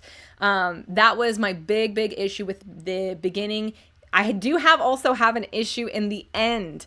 I feel like it's not necessarily so the ending is awesome. Obviously, the ending is so freaking exciting. There's so much going on. It's all very, very, very cool. We need recaps, I feel like, of why is Arthros there in this? Okay, hang on. Guys, she said highly talented. Okay, I'm going to put up my spoilers thing here. I'm going to go over spoilers really quick, but I'm sure everybody will forget what I'm saying or won't be able to know what I'm talking about at this point. So I'm going to be talking about specifically when, is it Reloculin? I don't know. There's the planet where the relics are from, obviously. So the planet, I like starting at the middle of action. Reloculin. Okay. Reloculin. So that planet that's basically they thought was abandoned has some people there and they are not happy, or they're not happy with the Hoconians. So Arthros goes there on like a scouting mission to figure out what's going on because it's very clear from what he's understood that something is going on, something weird is going on. And hang on a second, I'm gonna get rid of Reckley from here and just put up the not Cypress, my guy Jericho. I love Jericho, love Arthros, but I'm gonna put up this instead. So in the end, Arthros goes there on a scouting mission to figure out what's going on. He sees Reckley and Cypress leaving the planet together. after that cool spider scene. I love that spider scene. Then after that, things move really quickly, right? Jericho is promoted to being to having his own hound really quickly, and then he and these names. He and the centaur lizard dude, Gradio. Thank you, Grado. Okay, he and Grado go, and then of course their ship is taken, and they're taken by the relics. I'm just gonna call them Gratio. The relics. So in my head I was like, okay, but Arthros was following Cyprus and Reckley. Why didn't he see them? Because they were apparently going straight to Jericho. At what point did Arthros call for help? I was a little bit confused about that, and I went back and like I reread because I was like, I'm sure I just missed something because I was reading this at like midnight and I was tired. Oh, but by the way, this was one of those books where it wasn't like, oh, I have to stay up late to read this because I, ran out of time. This was, I can't tell you how many times that I have been reading a book and then decided I'm going to read this all night and then call in sick to work tomorrow. That's what I'm going to do. And that's what I did last night. I obviously didn't call in sick to work, but I was like, screw it. I do not need sleep, but I do need this book. I was not tired while reading this book. I was reading until 1:30.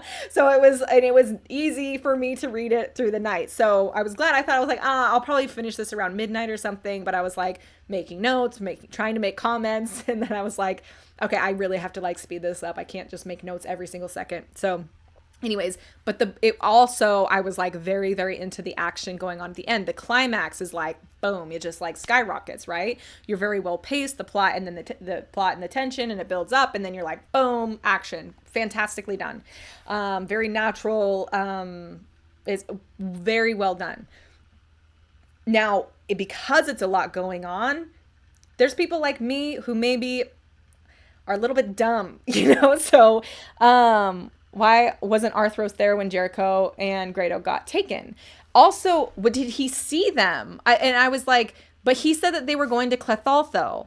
Did he follow them to Clethaltho and then he lost them somehow, but he knew they were going to Clethaltho? Also, I really needed it driven home why they went to Clethaltho. Like, I know why they went to Clethaltho. He was there. Okay. So I think that I was wondering if it was just like me being dumb or if it just, cause in my notes, I was like, I think we might need a recap on where Arthro is at this time when he finds out that Jericho and, Grado's been taken and where, Randria, I feel like Randria is not. I was like, we just need to like a recap. Where is he? Why is he there? What's the mission objective right now? Because the admiral's involved. Like their mission should be like clearly stated for all of them. They all have their orders. Then it all went to hell when Jericho and Grado got taken, right? Like that needs to be spelled out for us, okay? Also, Kieran. I feel like why Kieran was where she was made sense.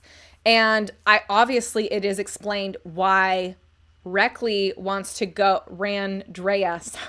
I'm so sorry. I'm sorry, Kita, on Randrea. I loved her, by the way. Absolutely adored her. She's wife material, right? So when, okay, where was I?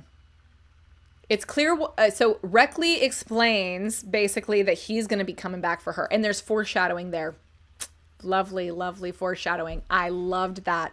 I was like, I remember this part. I remember this. Mispronounced my wife's name. Okay. I missed like a full length chapter. Wait. Okay. Hang on. Did you miss posting a full length chapter? No, okay. Cause my biggest problem. Okay, I'll get into all of this. I will get into all of this. Okay. You missed like a full-length chapter that you can add, maybe is what you meant. I don't know what that means.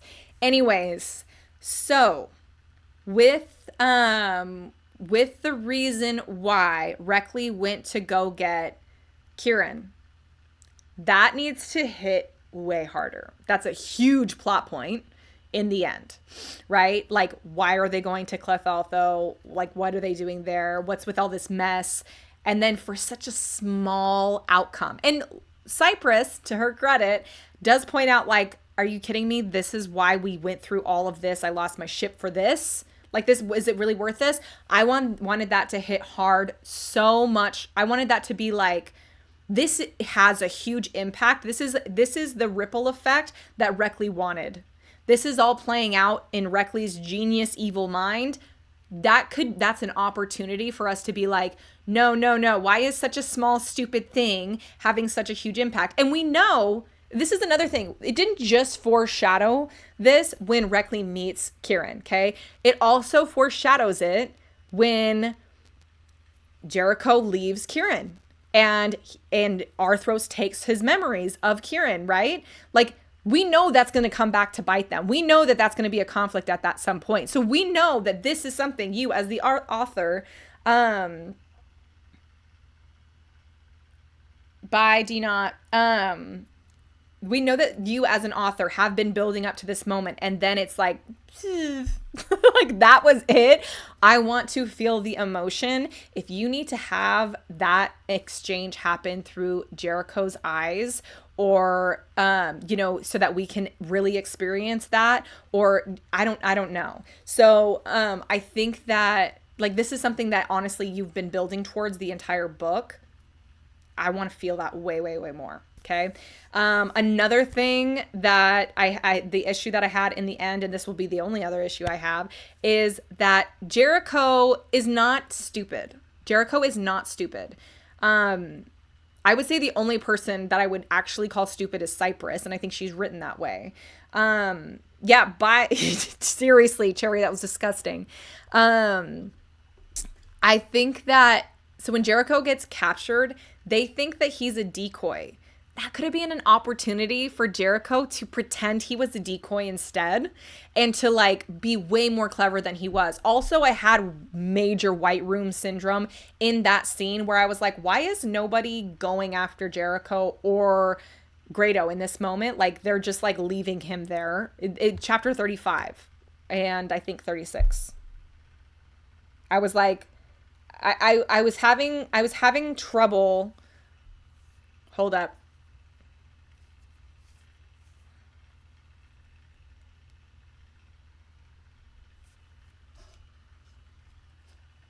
You're going there. Keep going. Oh, okay. So chapter 35 and 36 is when is Jericho and Grado it's with regarding the lobotomy, and part of it is from Jericho's POV, the other part of it is from Cypress's POV, and then after that, battle, right? So at what point, not the whole thing, but, like, basically Jericho he's been captured. They let him go. Then the idiots, the relics, this also pissed me off because I'm like, wow, are they seriously so dumb? Like, they're able to conceive of this technology, they're able to survive, they're like, have like a really good focus, and then they wake up Grado before they do a lobotomy, just to antagonize him. Like, there were a few times where I was like, what is going on? Like, why are they doing this? This is pissing me off, right? So, and then I was like, then Jericho has an opportunity to at least postpone what they're going to do to Grado, buy him some time. And then they just leave him, like, on the floor or something. And then that's when Kieran comes in, and it's supposed to be, like, all about just, like, delaying and, that's what I was like, what's happening here? Why is everybody acting like they're as dumb as Cypress in this scene? When there's an opportunity to make this as, like, a good character arc for Jericho. I mean, we love him the entire time. Like, he's amazing. This is and oh my gosh, okay, hang on. I don't know which which, okay, chapter 32, Jericho's lines, like the things that he says to Grado in that chapter are amazing. It just shows that he has so much potential as a leader. Like he's like this amazing, like he's just like hyping up Grado or basically challenging him to like, I just thought that was so good. And I feel like this is another opportunity for Jericho to, yeah, sorry. It's so well pictured in my head. But once they get captured, it's another opportunity for Jericho to show really he is amazing, and he is part of, he's worthy to be a hound, and he is or on that team, and then he's worthy of their respect. He's clever, he's scrappy. I love him. I think he's great, and that was an opportunity. Instead, it was just kind of played out where it was like, what is happening? Like, why is everybody acting so stupid? I was waiting for some like explanation of why it was so clever, but really in those scenes, it seemed like the only person who actually cared about what was going on, or like knew what was going on, was again the smartest people in this galaxy, which were Reckley and Arthros, and then I was like, are they really the only smart ones there? Like they can't be. Our main characters have to be smart, unless you're Cypress, and then apparently you have to be stupid. So that was like my thing where I was like, that needs like either explaining to me like as a reader, or rethinking how to get from that point. And it's all kind of like mashed up in the same thing. And yes. And then of course it goes insane as far as the fighting goes. Excellent. No, it's not a weak scene. It's just more like it was a missed opportunity, I guess. And also I cannot stand stupid characters. If you're dumb, get out. Jericho's not dumb. I don't think that it's weak. You can say it. No, I honestly, I don't think it's weak. At a certain point, that was part of the reason why I reread it, because I was like, I'm also a flawed reader, and you should count on your readers being a little bit flawed too. And when you're bringing up these complex scenes, you might need to kind of remind them in different words, Too stupid to bear. This was definitely after chapter 33. I'm shocked that that person said that, because especially after 32, which the dialogue was incredible. So anyways, I thought that was really the only areas of opportunity there. I thought the spelling, like spelling and grammatical issues or whatever, there was very minimum, especially in the earlier chapters. And sorry, I started putting them in my comments, but yeah, seriously, Cypress is too difficult to read. Cannot bear. That makes sense. Jeez Louise. But anyways, I think I thought that's like, I can't think. Great pacing. Love that you made up a language. Very well thought out. Next level. Yeah, I love the blend of sci-fi and fantasy. Oh yeah, Missy's comments went from, wow, I love this, to because I was just like, I'm not leaving comments, but I was like, oh, I want to just point this out to him really quick. You really woke up to some garbage last night. I'm sorry, Kita.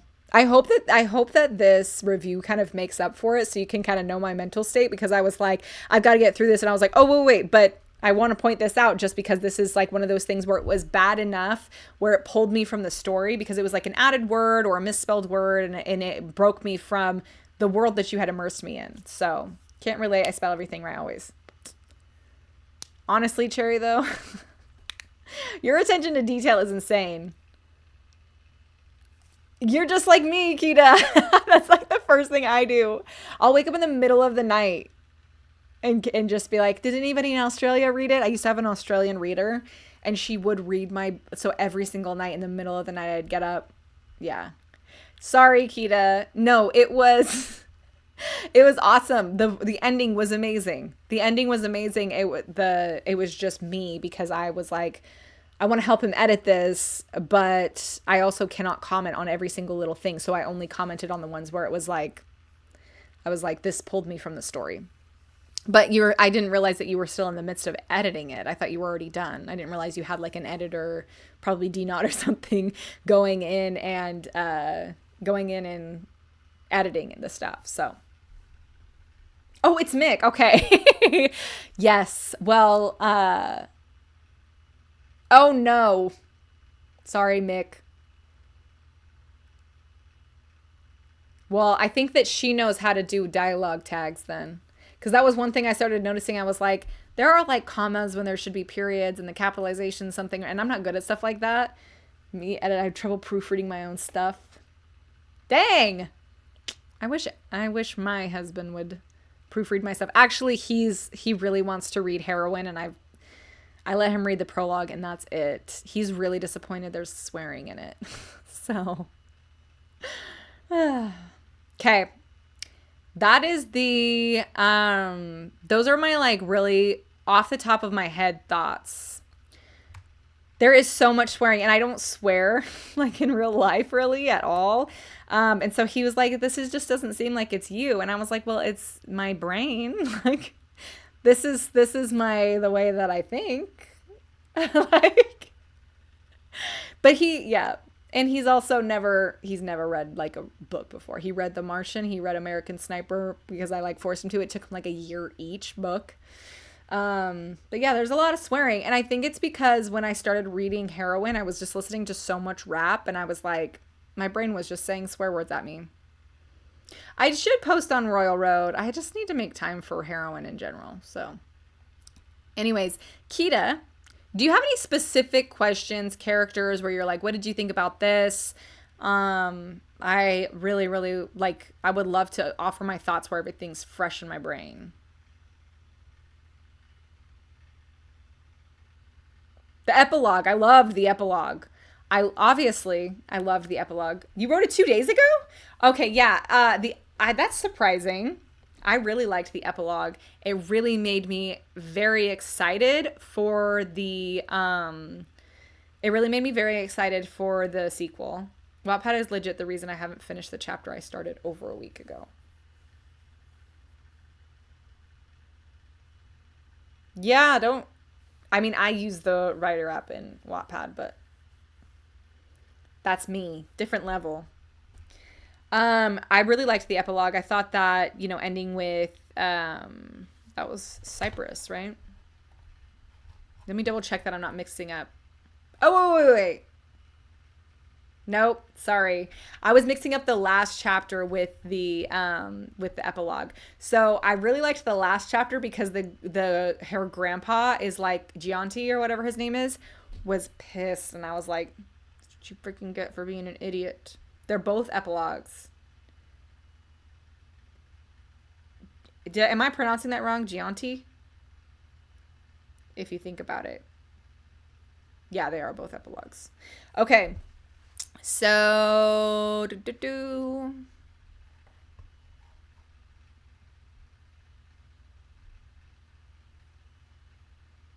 Oh, obviously, I loved it.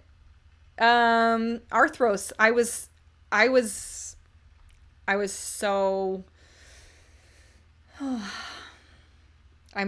Okay. So Giantis. Oh, okay. Yes, I stream again. I'm almost done actually. So Giantis. Gianti is pretty cool. I like the way I pronounce Gianti. Giantis. Okay. Obviously I liked this epilogue. Cause I was like, no way. You did not kill my guy. You didn't kill him, did you? And then I was like, he didn't. Like, I knew he didn't. I know he was still around. So yes, I really liked the epilogue. You wrote that 2 days ago. So that means that you were like, I guess I'll let them know that he's still alive. Jeez Louise. I need to make this spoilers thing way, way bigger.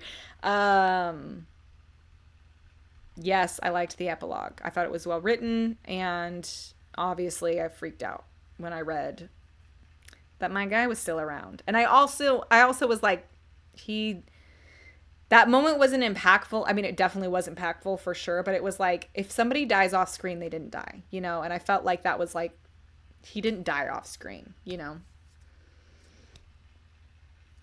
I literally was like, oh, she might be pissed. I think it was good. Yeah. I I would have been like confused. I would have been suspicious, you know, like at the ends of Game of Thrones when everybody thinks Jon Snow's dead. You know, where you're like, they didn't pull another Ned Stark, did they? You know? Like there's a bright red spoiler alert on the screen. I need to make it bigger. Boop. Spoilers. Oh, I should have had it this big all along. Yeah.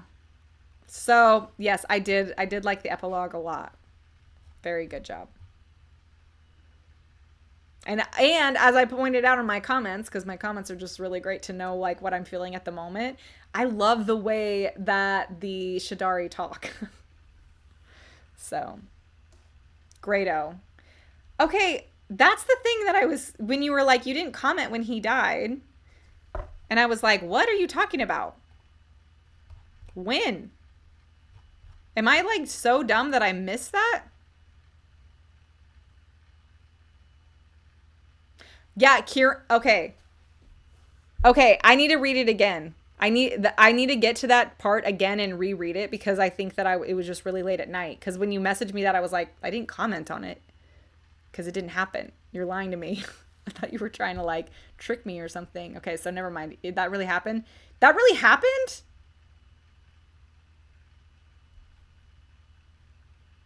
Oh my gosh. I'm so sorry, Kita. That's on me. That is 100% on me because I was like, I was just thinking about the oh my gosh. Okay, I think I was confused then. I think I was confused then. My mom and sister are upset about it. First of all, why would you do that? How am I confused? Is it so obvious? Did I skip like a chapter? Like, I'm wondering if I like scrolled through something on accident. Because I did not read that. Okay, bye, Kita.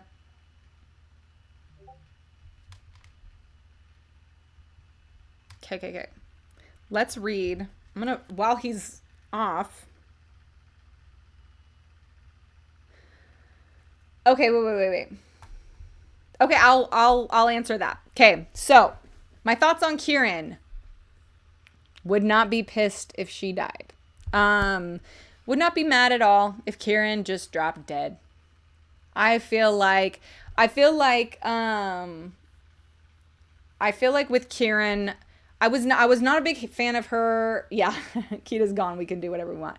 I was not a big fan of Kieran from the beginning. She's a abuser and she was using Jericho. She seemed very selfish-minded. The second that Jericho left, she realized what she lost, basically. She was very pathetic. And it made me think, oh, wow, maybe she wasn't like entirely selfish, but I know that with drug abuse, it can obviously turn you into a selfish person. So I didn't really think too deeply about it. She was more just like pathetic and unlikable more than anything, but I did start to like her a little bit more. Obviously, if she's going to be in love with somebody that I like, then I'm going to like her more. However, there's no way she's going to be able to go in her own mech. She is weak-minded. Again, pathetic. That's a word I would use to describe her. If that's, oh, hey. Oh, I was just talking crap about Kieran. So you can rewatch the VOD, but I'm just going to repeat it for you. I didn't like Kieran obviously in the beginning. Yeah, but then she starts to grow on you because of course she likes Jericho, and we're big fans of Jericho. And you realize that she really did care about him, which was surprising to me. I was like, well, that's actually probably more realistic that these people can be selfish and also love the people that they love, because that's how actual relationships work. Okay, great. I mostly just thought of Kieran as pathetic and weak-minded. Um and I thought, and then she was like annoying, but it's like, hey, I'm glad you're annoying for a good cause at least. Um the idea that she's going like the and of course this would be a freaking Cypress big idea, that she could, you know, have her own mech. She's gonna be our new pilot. I was like, dude, you guys are freaking the biggest bimbos on the planet if you think that either one of you, are capable of creating this technology and having the torp abuser being a pilot for one of them, like a weak-minded woman. Like, no. I was like, you're so dumb. Like, get off of my phone. Like, I was not buying that for a second. They don't know about the AI either.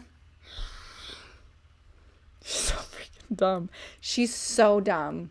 That is so funny because I was like, did she somehow, I was wondering, did she somehow figure that out? Is it going where she's just gonna die? Is that where it's going? Brain dead Kieran, main mush Kieran, let's go. Keita hates women, confirmed. So that was one of the things where I was like, Ellen's gonna love this because the women in this story are awful. Except for, I would say the Admiral definitely seems like she's smart, for sure, which, gotta love a smart woman. However, she's a total freaking bee. And then Randrea is great. Definitely no issues with Randrea. She's smart. She's a leader. She's wonderful. She's super strong. Love Randrea. Cypress is the epitome of everything that I hate. And then Kieran, okay. So that's the thing with drug abuse is like, it changes who you are as a person. And if she is like a good person outside of the drug abuse, then I could kind of see that. But at the same time, it's fiction. And so in fiction, I don't have any tolerance for weakness. So Kieran can suck it. Don't like Kieran. And the fact that they're like, here's this annoying drug abuser in a wheelchair. She's going to be our next pilot. Like, shit for brains has another idea, everybody. Great. Let's listen to whatever she says. Gosh. I hate her so much. She's so dumb. Just put her in a corner, tell her to start alphabetizing things, and tell her it's really important work, and let's move on. I cannot stand her. Maybe the AI makes her smarter. The AI, if they were to inject her with AI, the AI would be like, you're not needed, Kieran. You go ahead. You just go sit in the corner, okay? I got this. And then it's just an AI in a human husk, right? Like, it's just ridiculous. The concept, I was like, there's no freaking way that this is going to work. And if it worked, I would genuinely be pissed. Like, you spoiled the lore of you having to be like this incredible person. If she ends up piloting one of these things, I'm going to burn this building to the ground. Like, oh my gosh. Kieran and freaking Cypress. Girl power. You got this. Just stick them in a room. Tell them they're making progress. That's all you gotta do.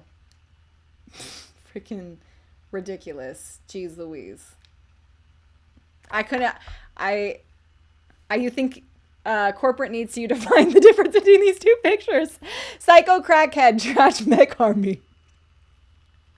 Well, so I feel like I'm a semi-feminist. Not necessarily a feminist. I hate heavy-handed feminism on TV. I hate the scene in Avengers Endgame when all of a sudden it's all the women slow walking up to the bad guy and they're gonna really get him. It's like, do you have to do stuff like that? I hated Barbie. Like, I hate that stuff. And Cypress is like, it's definitely not like a feminism thing or anything, but I feel like it could turn into like, it's not because you're a woman, it's because you're an idiot. How's that, Cypress? I'm going to become Shadari versus Jericho and the crew. I like Barbie. Structurally, it reminded me of well, the union deals their own issues. Okay, love that, because the union's definitely going to have their own issues for sure. The Shadari versus Jericho, and then the sovereignties closed up for business. Was it called the core? I was trying to remember of the word because they closed the gates. They are not welcome back. And then obviously Jericho's papa is making a presence, which I'm really excited about. I want to know what that threat is. Does he already have some AI in him or something? Like the background. Oh, I forgot to mention the back of the like lore. The Jericho lore was so cool. I loved that. I absolutely loved that. With his dad and the Hokonian. I loved that back flash. I was like, oh. Okay, so just to clarify. Go. I'm waiting. You did not read Greytoe dying. I didn't. Wait, what? Bro. Okay. What chapter is it? That's part of the reason why I was like going back. I was like, because I was confused during a lot of it. Like, why is this happening? Why are they at Clothalfo? Like, I was like trying to reread and go back and figure that stuff out. And then you said that thing about Greytoe dying, and I was like, 37. Where am I right now? I'm on, okay, procrastination. I'm on that chapter right now. That's so funny. Yes, I read this.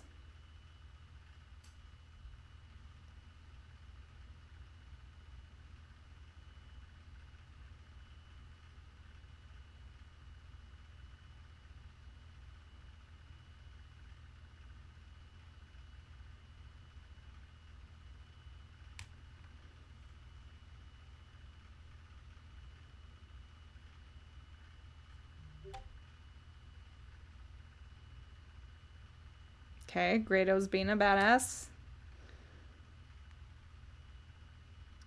Fidither, coming.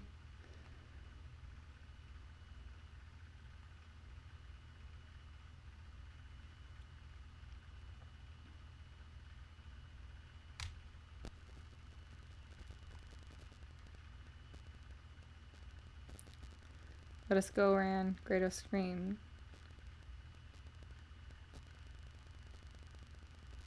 Jericho, Greytoe, Cypress were hurled onto the sand.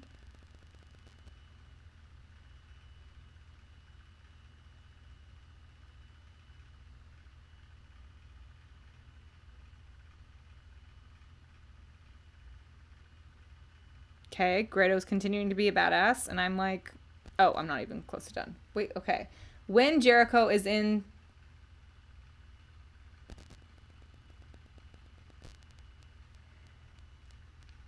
Oh my gosh.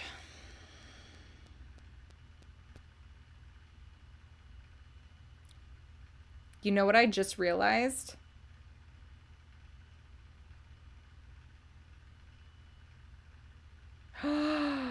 Wait. No, yep.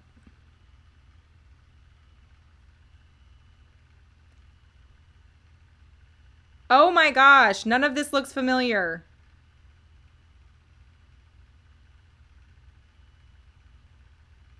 Dude. Okay, so this is what happened. No, it wasn't. I skimmed over it. I think that it was an issue like on my phone or something, because there's so much. This doesn't look familiar at all. And I remember all of a sudden it being, he was in his hound, and it said, Key, it's time.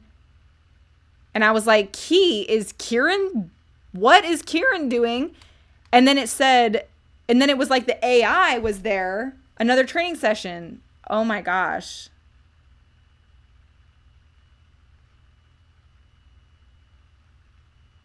Yeah, I skipped that. I didn't just skim over it. There was something wrong. Oh, I wonder if it was... I like got up to get like a midnight snack.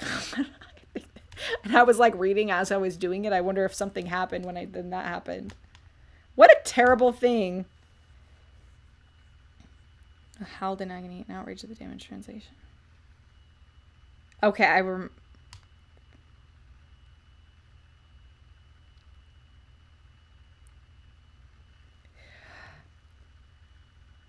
oh my gosh.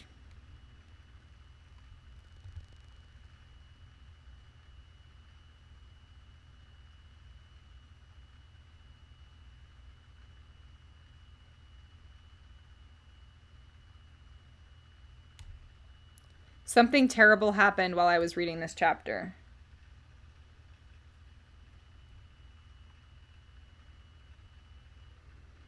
I need to reread this entire chapter. So much of this stuff did not get read. What the heck?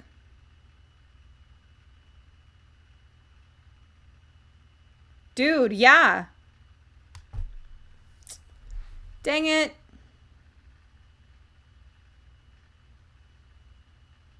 I'm sorry, Kita. I'll reread it today. What the heck? Yeah, no, there's so much about this that does not look familiar. What the heck happened?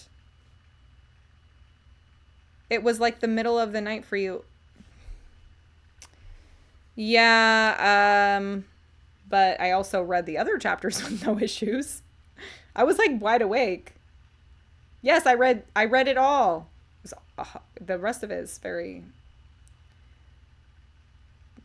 Okay, well...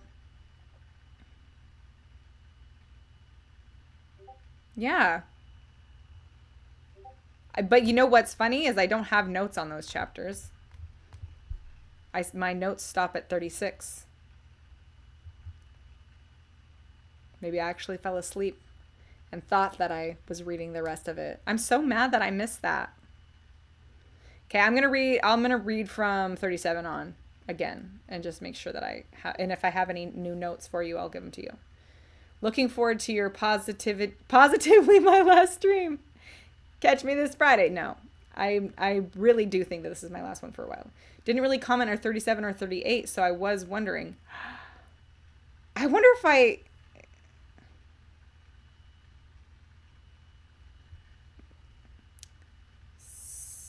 freaking weird. Oh, there's no chapters on 38.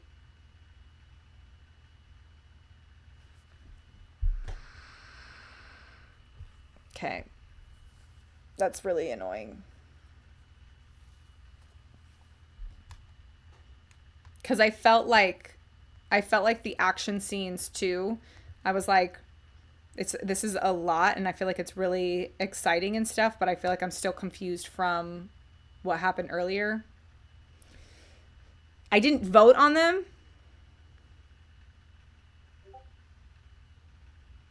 Okay. But I did read some of it.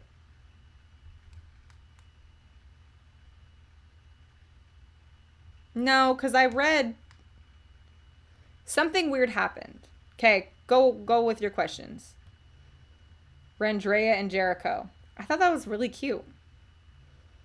I loved that. I love that. Hang on a second, my husband's calling. Hello? Are you still streaming? Yes, but I'm almost done. I'll probably just have to call you later tonight then, okay? Okay, can I just call you back in like 5 minutes? No, I'm on my way out. We're walking to the hotel, then we're going straight to dinner after that. So that's why I was trying to talk to you for 5. Okay. I'll just talk to you later. Okay, bye. No, I'm good. I thought that Jericho and Randrea thing was really, really cute. I don't think that Randrea likes him like that, but I think it was really, really funny that he did. But if she likes him back, then that's cute too. Like I'm for it. I think that they're cute. I thought that the what's it called? It reminded me, what is it? Kind of like in The Hobbit when the dwarf is in love when the dwarves are in love with any women. I think it's funny, the elves. That's almost brand new, and specifically the monkey speech. Oh, I did like the monkey speech. So she was a little bit like had jealousy and I really liked the monkey speech, and I really like how he was like, F you, watch this. I loved that. I really liked that whole thing. And it really explained a lot of like the way that they think for sure, for me. So I really liked that. If Jericho gets with Randrea, he's 100% Akita self-insert. Yeah, I really liked the monkey speech. I thought it was great. And yeah, book two. Book two is, you'll see. Okay. I'm looking forward to it. I'm looking forward to seeing Jericho be really more like he's took all of this time to be part of the team. So I'm looking forward to seeing him as more part of the team too. So he can't he can't get with Randrea. She's a giant alien. I love the crush though. Like he's just like, it's adorable. I really liked it. I liked it, especially because I was like, let's get over Kieran because I don't like her. He's crushing. Okay. I love it. I really liked that. I thought it was cute. I feel like I commented on it a lot too because I was like, get it, Jericho. I thought it was cute. Okay, good. Yeah. No, I thought it was cute. And for somebody who just like really likes the romance aspect to basically every single book, it's usually my favorite part of every book is the romance part. I feel like it was really, really lighthearted and didn't take away from the plot, and the way that it was done was realistic. And I liked it because it was like, we're done with Kieran. Like, we're done with Kieran, and she's like this badass chick. And so it's like, you have good taste, Jericho. Like, there was like a few different like levels, I feel like. Wait, what? So, did you not see about Reckley essentially rising from the dead? Oh my gosh. Yes, obviously. I did see that. Dude, that guy has like powers. I feel like there was something maybe wrong with the app. Because when I was reading it, I was like, I'm going to have to read this over again. But I was so like interested in what was happening that I was like happy to just keep going with the story. So I think that, and I thought it was just me. Should have read on Royal Road. Yeah. But it's all on here. But I do notice that when I read, sometimes it will like make it seem like you're at the end of the chapter and you're not at the end of the chapter on Wattpad sometimes. So you have to like just scroll and then kind of wait a second and then it'll show up. So, yes, I did see that about Reckley though. And that I've killed you like 3 times. I get something weird happen. I'm so pissed though. It just did it again. I was just scrolling through. Well, first of all, I'm on chapter 38 and it says 39 at the top, which is annoying. But that was also much shorter than it actually read. I'll read it again. And then I'll just leave a crap ton of comments. So, yeah. I Reckley is terrifying. And I was like, seriously, dude can see the future and he can come back from the dead. What is happening? And he's crazy. Yeah. He was so freaking crazy. I will let you know. Okay, Kita, I'm going to go see if I can. He's blessed by the goddess. Yeah, seriously. I was like, so this is real. Like, he really, really is. I love the fantasy and the sci-fi mix. Awesome. Awesome book. Fantastic book. I'm going to, in fact, I'll add it right now. I'm going to add it to my list of books I would pay to read. This was amazing. Seriously. Well, your book is amazing. I really, really, really enjoyed your book. And I'm not just saying that because, again, you can use my passive odds. I do not say that to hardly anybody. The only person that I have said that to is Ellen, where it was like, I would pay to read this. I would purchase this at a store. It is too good for Wattpad, right? So top 3 days of all time, possibly because I got my dream job. Yep, got your dream job. You had your favorite book reviewer review your great book. And then whatever happened a different day. But anyways, great book. Loved it. Thanks for letting me read it, and thanks for asking for a review. I really enjoyed it. It was awesome. So, and thanks for posting it to Wattpad to make it easy for me. Okay. Yeah, see, I promise I will not be here Friday. I am not planning on being streaming Friday. Probably working, trying to make it seem like I'm actually doing my job instead of making $1 million mistakes. Okay. Hasta la vista. Congratulations again, Kita. That's amazing news. I can't wait to watch the VOD. Gonna be awesome. Bye, guys.